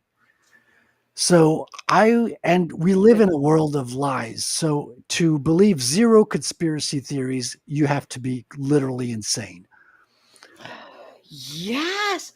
Isn't that weird? Yeah, if you believe everything the government tells you wholeheartedly and accept it without noticing all the contradictions, you have got to be batshit crazy. You know, it's insane. I think I feel that same way.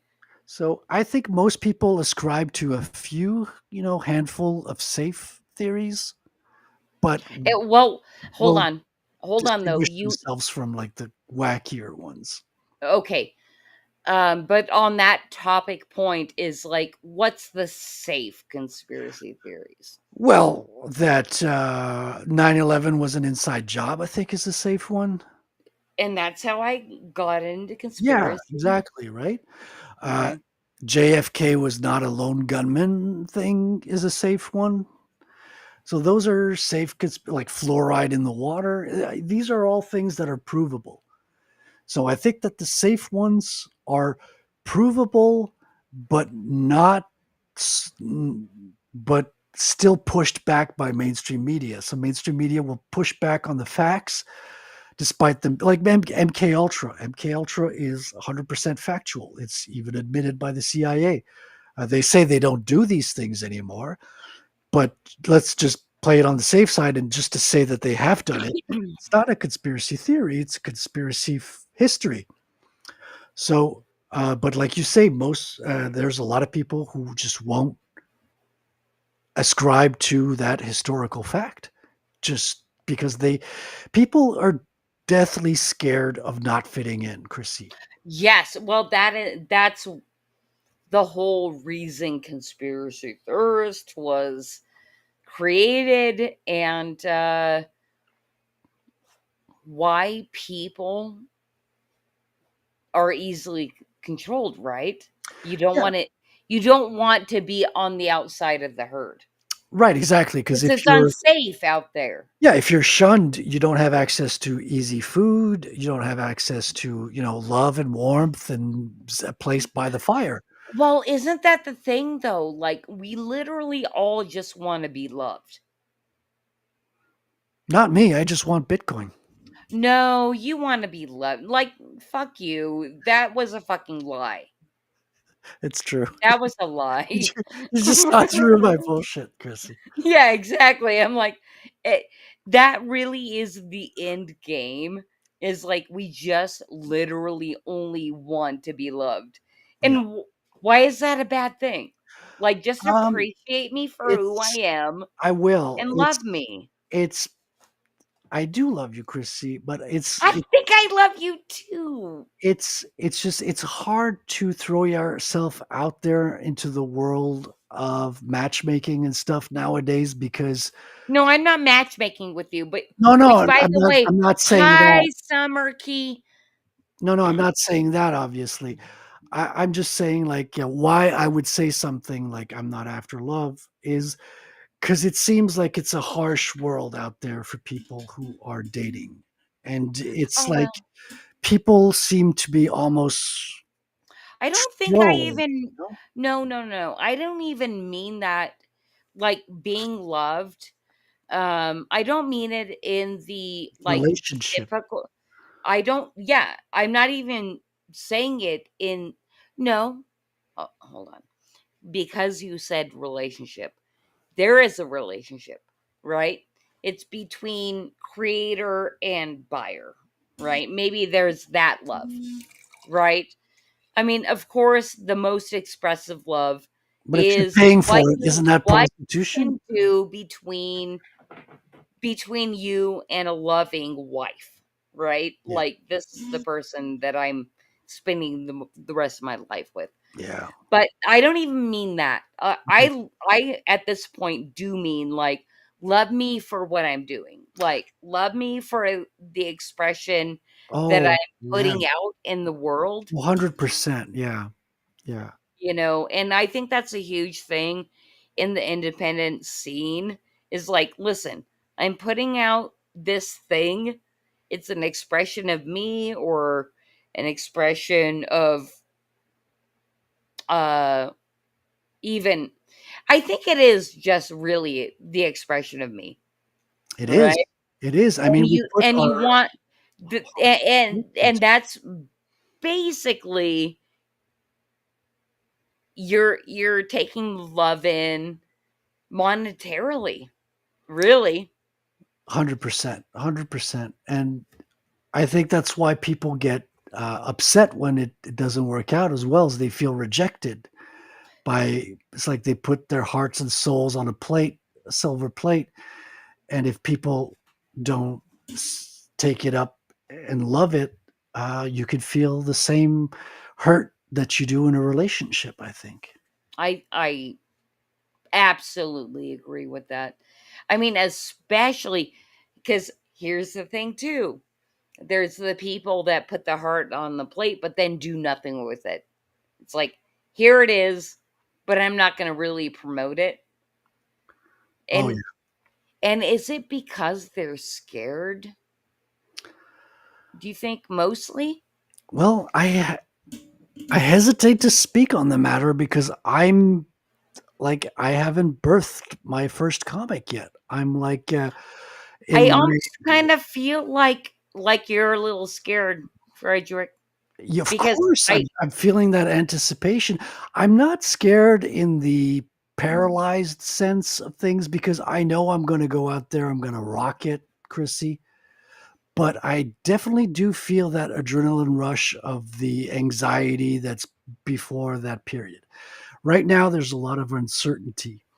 So I'm in mostly the confused part of getting things done, but I'm about to set forth this thing into the world. And I think when it comes out, I'm going to be excited to sell it. And I think okay. I'm going to have Let me ask you this because we talked about it probably over an hour ago. Do you feel like you're on the stallion going up the hill right now and you don't know if you're going to reach the peak or slide back down into the pig shit? Oh, I'm definitely on a stallion. That's for sure. Well, yeah, I think you're on the stallion. to speak truth, I think it's a unicorn. Oh, And I like that better. yeah. Tell me about his tail. Uh, its tail is just like fluttering in the wind, and it's like a sunset. So all the colors of the rainbow can be seen through its kind of like platinum blonde colored mane, See it. as you know. Oh my God, I love your vision. And most people just they see it out the corner of their eye, but they look away because they're not ready to, acknowledge a unicorn. It's too bright, fucking bright. It's too much too soon. So it's not gonna be invited onto the hill just yet. It has to circle the mountain a few times, you know. Okay. But the people who are looking out to see what is there will notice it.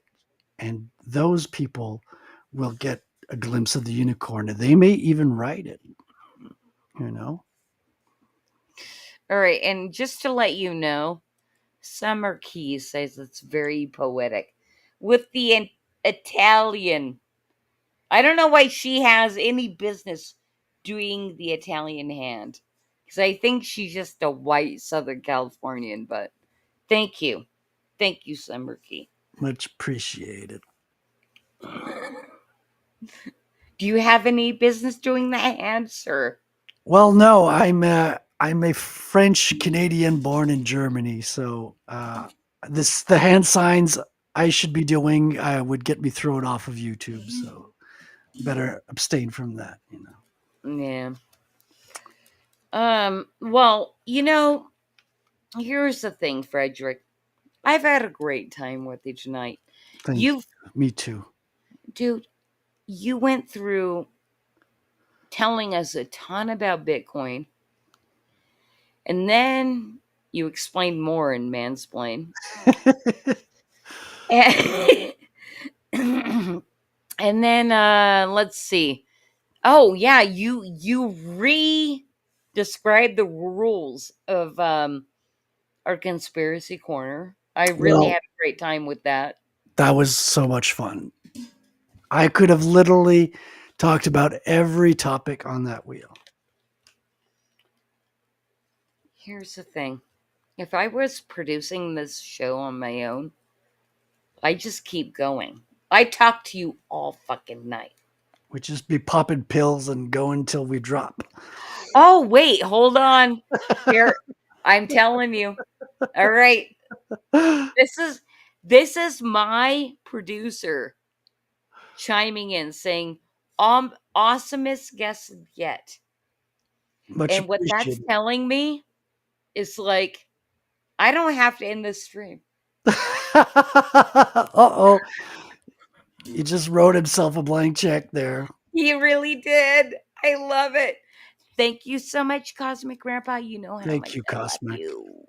That's heartfelt in a good All way. right.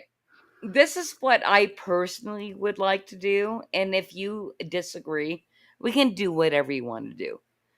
Oh, oh. I'd love to bring up the conspiracy wheel again.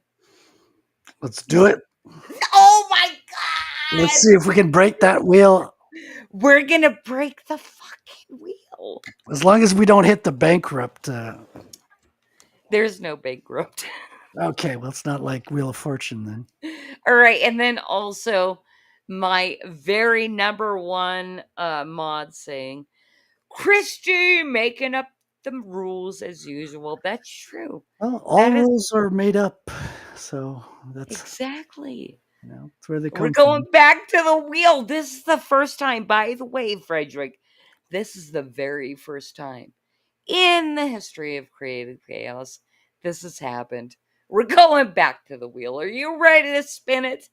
I'm ready, We're, Chrissy. we're spinning the wheel.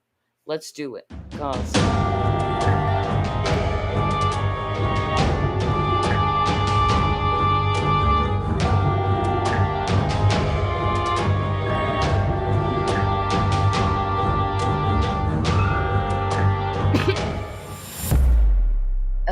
there's a lot to be said about crop circles. Yeah, crop circles are something I was looking at in 2008. Haven't looked at them recently, but it's absolutely fascinating because they're not they're not handmade on the ground. That's clear. But they tried to put that out there in the mainstream. Yeah. Well, you always have the official version, but that's disproven in a heartbeat because they are kind of spiraled into each other, and they have like burnt ends as well. So these are all things that you can't do by stepping on them. And it's like star forts; they are absolutely perfect viewed from above, and you cannot do perfect shapes like that when you're on the ground, just drunk at 4 a.m. before the sun comes up. So, like, I absolutely don't believe the official stories as usual. But what do they mean? Where do they come from? What do they mean exactly? And I love that chat box says, imagine not having crop circles. I like, is that how insane we are? Right? Like, imagine a world without crop circles. They happen a lot in England, I believe. I don't know about the whole geography by heart. Like, I'm not an expert by any means, although I did dive into it, as I say, like in around 2008. That was something that captured my imagination, along with the UFO alien phenomena and things like that. They seem to be sending messages. They seem to be sending what's called I'm searching for my words here. I may have drank a little bit more than I should have, but I what's finished called mine too. Mine was sacred bomb. sacred geometry is the word I was looking for.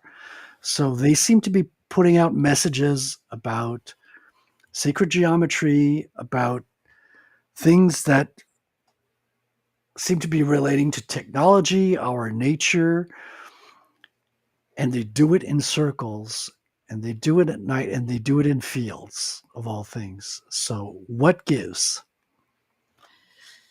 Do you think there's any kind of like connection between, the natural world and farmers and what is making the crop circles basically is my question. Uh so I've heard that people filmed orbs of light in the fields. Have you not looked at any of those? What do you mean?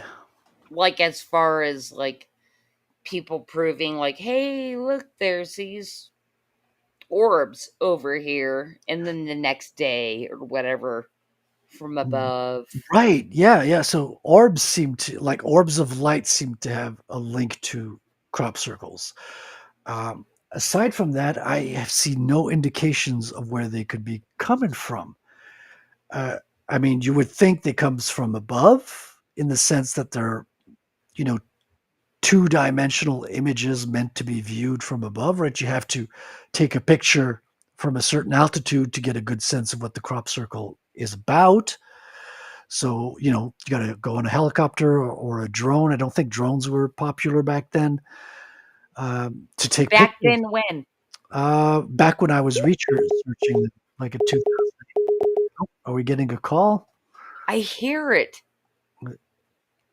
Maybe it's the Oh, orbs trying to contact oh, us. I think so. I think maybe only me and you heard that. It could be. It's you know, consensual hallucination of the auditory kind. I don't know if that makes any sense. So crop circles are a big mystery to me still. I think they're fascinating, but I kind of like haven't thought of them in a long time. And I would love to revisit the content of the crop circles. Like what are they about? Um, like do they have elements of like was the Mayan calendar linked to those? Was Oh, elements of DNA linked to those? Because okay. Mayan calendar. How much do you know about it? I know like basically nothing. very little as well. I had a friend who was really into it when it was 2012. I had another friend who traveled to Mexico a lot, but I don't know a whole lot about it. But I do know that calendars are a fascinating thing because our calendar is whack. Like, I heard that we used to start the year on April 1st, and that's why it's known as April Fools now, is they made fun of people who kept Interesting. yeah, they made fun of people who kept celebrating New Year's when it was the old New Year's, kind of like we've changed calendars now, you're an April Fools. Uh, So because it's the logical time of the new year, right? It's when spring is breaking out. Like, why are we celebrating the new year right at the Middle coldest point? winter. Yeah, the middle of winter at the coldest point. And the calendar changes have been weird. The Do you do you think the calendar actually should be 13 months? oh yeah, 100%, right? It's moon cycles because the 13-month calendar has every month like everything is reliable. You don't have to ask yourself any questions. This calendar we're under is is so confusing, and it seems to be confusing on purpose. Well, that's my conspiracy side, but like if you look at how simple the moon calendar is, it's astounding. Like every Monday is like the start of a new week, the start of a new month. There's 13 moons in a year, and then you have one day that's out of the year. And I think it's also biblical. Like 364 days is the way they would relate the calendar in the oldest apocryphal texts, but those are discarded because they're apocryphal. But this, Apocryphal. yeah, like they're not recognized as being valid for various reasons. Uh, Yeah. So, but the one we're under is just completely whack. Like, why we would just choose to? Well, all those calendars are just weird because they're off by this and this information, even though they make perfect sense and are easier to follow, even for a child. We need to follow this completely whacked out, nonsensical calendar because it's our latest updated, approved by authority calendar, which is Interesting. Well, I mean, appeal to well, authority. how does leap year like kind of flow into all of the nonsense? It's all nonsense, right? Yeah, I haven't done my homework on. Well, it's funny because leap years work on 4-year cycles, and Bitcoin also works on 4-year cycles. So, what's up with that? Um, yeah, it's because the 364-day year gives you 1 day out of the year. I think that it's not even a day of the week. It's not a day of the month. It's just a free day, a day that's outside the calendar. It's an absolute celebratory day. It's not in any month. It's not a day of the week. It's so strange and fantastical. Uh, I would love to explore those notions a lot more. Do you believe unicorns exist? Well, obviously, didn't they just find a unicorn skull recently? Hey? Yeah, yeah, yeah. Of course, unicorns were documented in old, bestiaries and all that. Of course, they're real. They're not like made up like dinosaurs or stupid shit like that. All right. So as far as because you brought up dinosaurs, because isn't that the thing? Like oil is supposedly, as far as the We're mainstream running thing, out any day now. right? Any Because day now. they're like ground up dinosaur That's why bones. that's I why mean, gas doesn't is that seem? expensive. Because you got to pay lots of money for gas because we're just about to run out. All right. As far as like fossil fuels go, right? Because there's something coming out of there. Isn't that such a terrible, devious Where term? where does it actually come from? Well, much deeper than where they find dinosaur bones, allegedly. Frederic, I have to put you on full screen because I have to pee again. Tell Okay. everybody. Well, I'm no expert. Remember, guys, I'm a comic book artist. So take this with a grain of salt. But like where we drill for oil is much more deeper than where we find dinosaur bones. And the to me, dinosaur being a hoax is a matter of fact. I mean, when I learned about dinosaurs in school, they laid it out for us. They said it plain and clearly. Yes, around this period, because there was a period of time when dinosaurs never existed. The word didn't exist, and nobody ever heard of them. And then there's a point in time where there's this craze. People are, quote unquote, finding bones and making up these fantastical beings out of bones. And a lot of them were hoaxes, we're told. So they just kept making up the most fanciful, elaborate hoaxes of animals that were meant to be ancient lizards. And then they settled on a bunch of quote unquote believable ones. And those are the ones that everyone agreed upon them being quote unquote real. But all the other ones were hoaxes, and we've just put them to the side. So to me, even as a young child, as a young student, I was like, so how did they know those ones were real and not the other ones? And I've never gotten an answer to that from any teacher, and still to this day. So I've just remained skeptical. And as far as I know, all the ones that are in exposition are either plaster or a mixture of chicken bones. And, it's just made up things to sell. They're trying to sell us this religion called science.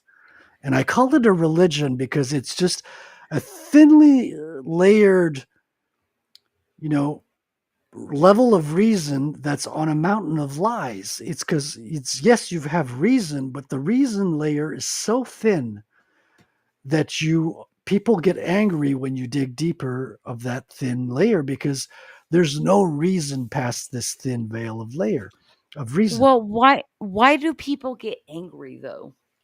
Because it's emotional. Well, first of all, their whole reason for being is invested in these lies. Like they're taught this at school. They choose a career around these ideas, and they often earn a living surrounded by these ideas. So if you challenge ideas where their livelihood is dependent on, you're attacking their. It's like being shunned by. Like your reason for being. Right. So if I'm saying, well, your whole reason for being is, yeah, sorry, it's just a hoax. You're like, well, you're just a fucking conspiracy theorist. It's like, all right, Well, kind you're of right. like, I'm sorry. It's just a joke, man. Chill out. yeah, Dinosaurs well, are totally real, man. You know. do you personally feel hated for your No, beliefs? because I don't espouse my beliefs to anybody. Like you're the I only talk about this stuff with curious people, and I've met like 3 in my whole life. Oh, wow. Like, that's the thing, like, because I'm seeing all night chats lighting up, right? And I'm like, how have I attracted this, right? But also at the same time, chat's lighting up, but it is, maybe 15 people, but we have 60 people watching. So out of the 60 people that are watching, are they watching out of like curiosity? And I'm not going to say things in chat. Like, I guess I don't 100% understand. And that's why I have my mansplain segment, right? And I lost 3 people because I called them out. So now we have 57 people watching. Oh, that's sad. Like, It's not sad. I'm so sorry for you 3 people. Please come back and rewatch it on pre-recorded. We really do love you, 3 people. Well, let's see. Chatbox says total tard take. I bought into it for a while, and I have to admit I walked away for a little bit. What do you think he's talking about? I don't know if he means that the dinosaur theory is retarded and he bought to it for a while, or if he's I think saying, probably that. yeah, yeah. I mean, Jurassic Park is an awesome movie, man. It's really cool. But like, we're not. It's to me, it's like, for me, it's all about pattern recognition. I think that's the skill that conspiracy theorists, quote unquote, have. Is if you start digging into the details, you notice things that don't match up of the official theories, and you notice that things that are supposed to be disproven keep popping up over and over again, like they shouldn't. Well, So well, basically, like skipped over, saying like they shouldn't, right? I'd love to hear your top 3 things if you can pull them. I know we've been drinking tonight, but if you can, from the top of your head, the top 3 things as far as pattern recognition goes, that might be a thing to start somebody on their own journey. Like if this pops into your head, maybe dig into it well, further. And I'm firstly, giving you 3 of them.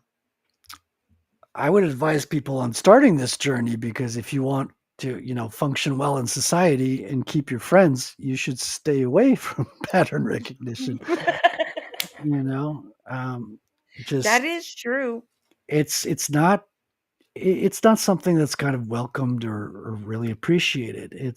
You're gonna get attacked and ridiculed, but I've been ridiculed my whole life, so I've kind of become immune to that. So I'm kind of enjoying. Oh, poor Frederic and I his think ridicule. I think it's a superpower now, because Yeah. like I'm so used to it that it's like I can say what I think regardless if I'm right or wrong. Like I may be totally wrong about these things. I probably am, because most people don't think these things, but But maybe I'm also, not. that is why you should appreciate a person like this. It's Yeah, like, yeah.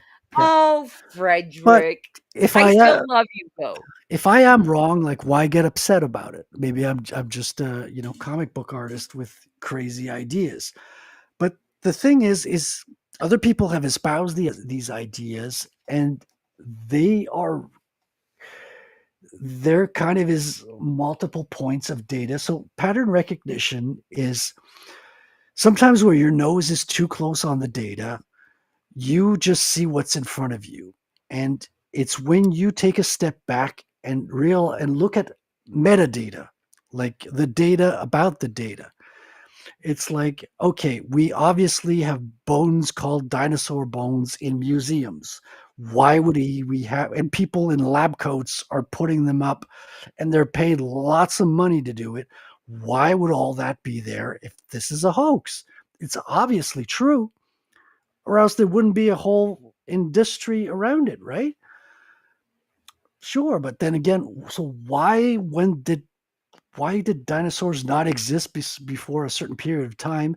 And why, in that certain period of time, was there an abundance and a creativity of dinosaurs like never before? And like 90% of them were regarded as hoaxes. What is it about the 10% that we kept and believed in? And why do we call it fossil fuels if we dig much deeper for the petrol than we do for the bones? These are questions which I don't have the answer to, and I just find, well, it raises a lot of questions. Maybe, But nobody looks at like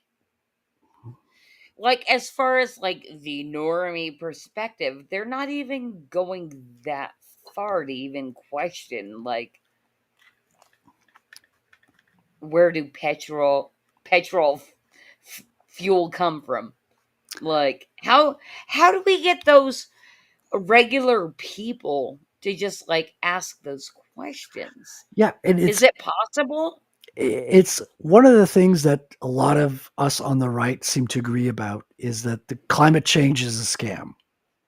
This seems to be something that people on the right tend to agree upon. Actually, I've never met someone who says they're conservative that believes in climate change, but I might meet one someday. But the thing is, especially if you're older, I was born in the 70s, grew up in the 80s. We had the nuclear scare, and then they told us we were going to have a an ice age in the early 80s. They told us an ice age was upon us. And then they told us, well, no, it's going to be a heat wave. Everything's going to go up and up in temperature. And I forget what the Yeah. term was, but the oceans were going to boil. And Oh yes. that's when they came up with the term climate change because it covers both ends of the spectrum. So when you've heard enough of these things growing up and you see that they keep changing their story, it's like when you have a toddler and you say, "Okay, who made the mess in the kitchen?" And it's the dog did it. No, it's the cat did it. It's my little brother that did it. Well, if the story keeps changing, that's a clue that the source that's giving you the explanation is not reliable because they're just going to keep changing the story to shift the blame. And I've found that, okay, well, if the government is always lying to us about, an ice age, boiling water, all these things, Well, perhaps our beloved leaders are not all knowing as we, you know, ascribe them to be. boiling oceans. I mean, how ridiculous does that sound? Boiling fucking oceans. Dude, And how many people believed it? they said that about Bitcoin like just 5 or 6 years ago. They said if we allow Bitcoin to go on, the heat and the electricity it consumes will boil all the oceans.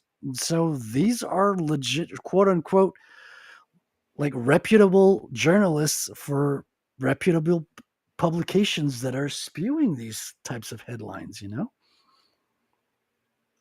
All right. Cause says Leonard Needmoy told me all about impending global free. Freeze. Oh, freeze. I saw a frog in there. for some reason. I think it was really there, You though. drank too much. There's no No, frog. I saw a frog. I There's no did. frog. Stop gaslighting me, Frederic. God But damn it's you fucking Canadians the only joy I with have in your my flip life. top heads. So that's kind of where I come from with these ideas. Is this I start to question authority a little bit, and then I got to a point where if authority tells me something, I'm like, okay, why is this authority pushing this information? And you can go to all the way to the end and say every information that comes from authority has a goal. It's to get you to act upon this information in a way. And maybe no information from this authority is reliable, which gets you questioning stuff. And that's why I kind of tend to look at older texts. And that's where I kind of get the idea that unicorns are really a thing, and as are dragons, and dinosaurs are not. All right. It's very interesting, and obviously you're a very crazy person. I'm the Um, sanest person you'll ever meet. well, okay. I don't think you're the most stateless person I'll ever meet. You don't know my friend group, okay, bish?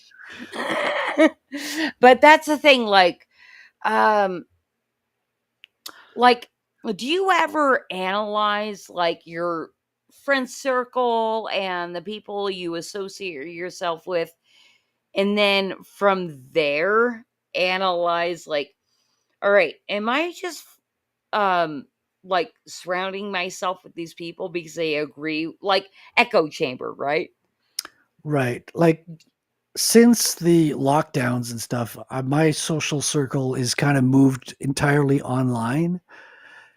And I've met no one that has all the same ideas as I do. I just meet different circles, have one idea that's in common with what I believe, but no, like the Tartaria circle are not Bitcoiners, right? Right. And they're not. Although I'm sure there's plenty of them in there. Uh, there could be. I'd love to meet. I mean, I'd love to meet people who know about Tartaria or Bitcoiners, and Like you're like fucking getting a giant boner. right. Because If you oh my god, Tartaria and Bitcoin if you believe in and comics, unicorns and dragons and Bitcoin and Tartaria are I'm blonde and telling you, single, I'm message me, DM me right now. I I am thinking I'm actually female from birth. because and you have to remind me if I've even asked this Oh, question you went because out. it's Your mic been went out. burning in See, my you got mind. mute. You got mute. Oh, I have? Yeah. Have I Did gone mute? you? Can you I hear don't me? see the mute icon. Did your mic get unplugged or something? Maybe. No. Can you hear me? There's an audio issue for some reason, so I'll try to Fucking Cosmic, keep it fix going this while we shit. figure this out. These are technical issues. They happen on all the best streams. You know, it's a great stream when you have a technical issue. And only the real listeners stay through the technical issues because usually it's followed by a breakthrough, you Can know? you hear me? Right? It doesn't seem like your mic was unplugged. I'm not getting any audio from you. Is it Can just on you my hear end? Are you guys hearing can her you hear in the me chat? Let me know now? if you hear Chrissy because it might just be me. But Oh, Chrissy, you that can would hear be me, right? fucked up. Okay, cause yes, I can hear It might you. be me. Listen, I'm gonna log out and log back in and see if that Oh, solves the look at thing on my end because I I'm have had all audio by issues in the past. myself. Let's see. I'm all by myself.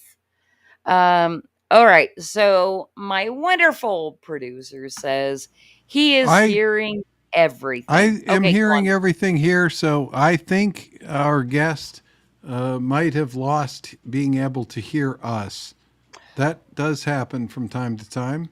Well, cause it's very rare that we get to hear your lovely and wonderful voice here on Creative Chaos.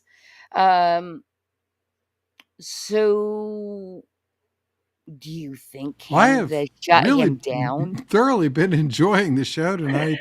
There have been so many topics: the Bitcoin, everything else. I've been loving it. It's been a fantastic show tonight. That's Well, why I didn't mind letting it go on until Mrs. Cause is like, I'm going to bed. did she go to bed? Yeah, she did. Okay, cool. So I have you at least for another hour. You Well, let got me me as ask long you as you this. need me. Let me ask you this because I know, and you've been saying so in chat. I know you are a Bitcoin or at least I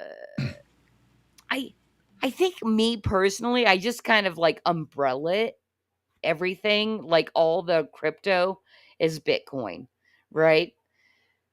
Can I hear from you your first time investing in Bitcoin, what it was at? When I went into Bitcoin, I will be completely 100% honest, it was at 66,000. Oh, wow. So I bought Bitcoin before you did. You may have got it before I did. Absolutely. Wow. That's actually I really shocking. I but again, I mentioned my partner Norm, Hang 10 Alien Surfer on the Three Beer Men. He was just telling the story recently about how one time he and a couple buddies of his paid for a pizza with 3 Bitcoin. Oh, yeah, I saw that in chat. Can Yeah, you elaborate on that, please? it's a true story. That is what Bitcoin was worth back in the day, is that you could use 3 whole Bitcoin to buy a pizza. Wow. Now, do you think the pizza makers held on to that Bitcoin? I Like if even Norm didn't hang on to the Bitcoin, right? unfortunately, for him, because honestly, if I'd have had a couple of those Bitcoin, I would have retired even earlier than I did. Oh, it's so crazy. Now, hey, have you seen, and here's the thing too.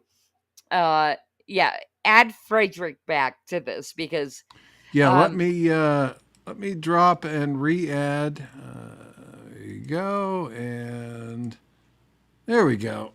all All right. right, there's Frederick. I can't hear Now, you. So something is fucked up can on you my hear you computer on can't my hear me end. still? Frederick still can't hear us? I could see you talking, the headphones. Nothing changed, but I mean, my computer's overheating, so it could be that. What a Put another bummer. ice box under there, but Oh man. we might have to end it there if I can't hear you. Makes sense. And I'm gonna keep talking to Cosmic behind the We'll scenes. have to do it again sometime, Chrissy. All right. Um, hey, You Cos, need what an do you? internet. Yeah, I think it's my computer overheating, Vulcan. Hey, so, Cos, do Happens you from think we time to should time, All like right, just so occasionally. I wave mean, bye to Frederick Frederick? is not hearing us at all. Do you want to do the I can't goodbye hear thing? anything. Let me pop in here and see if it makes any difference.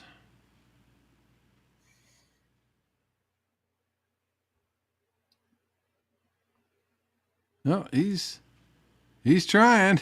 Oh wow. I'm hearing all kinds of dings for Yeah, anybody that's out there not that's hearing how my it goes. That's dings. how the cookie crumbles. He is he's doing his It best. was a great Honest. show. I can't hear you, Chrissy, but I love you so much. Thank you for having me on. This was a wonderful show. If you can hear me, I can tell you can hear me. I just can't hear you anymore. Hey, But we'll have to do this again ASL. sometime. This was wonderful. I had a great time. I guess this is a great place to end because we were never going to end anyway. You know that. We're going to keep Indeed. going until the computer had to drop. And the audio caved in, and that's how it ended. So this is apropos. Thank you so Well, much for having me on. so for anybody that's out here hearing both sides, wait, oh, Frederic and me love Frederic. Good night. Yes. And then we wave like this. All right, we're ending the See you, stream, you everybody. guys. Okay, class. List everything insensitive, exclusionary, bigoted, nationalistic, misogynistic, and offensive that you can find in history's great myths and legends.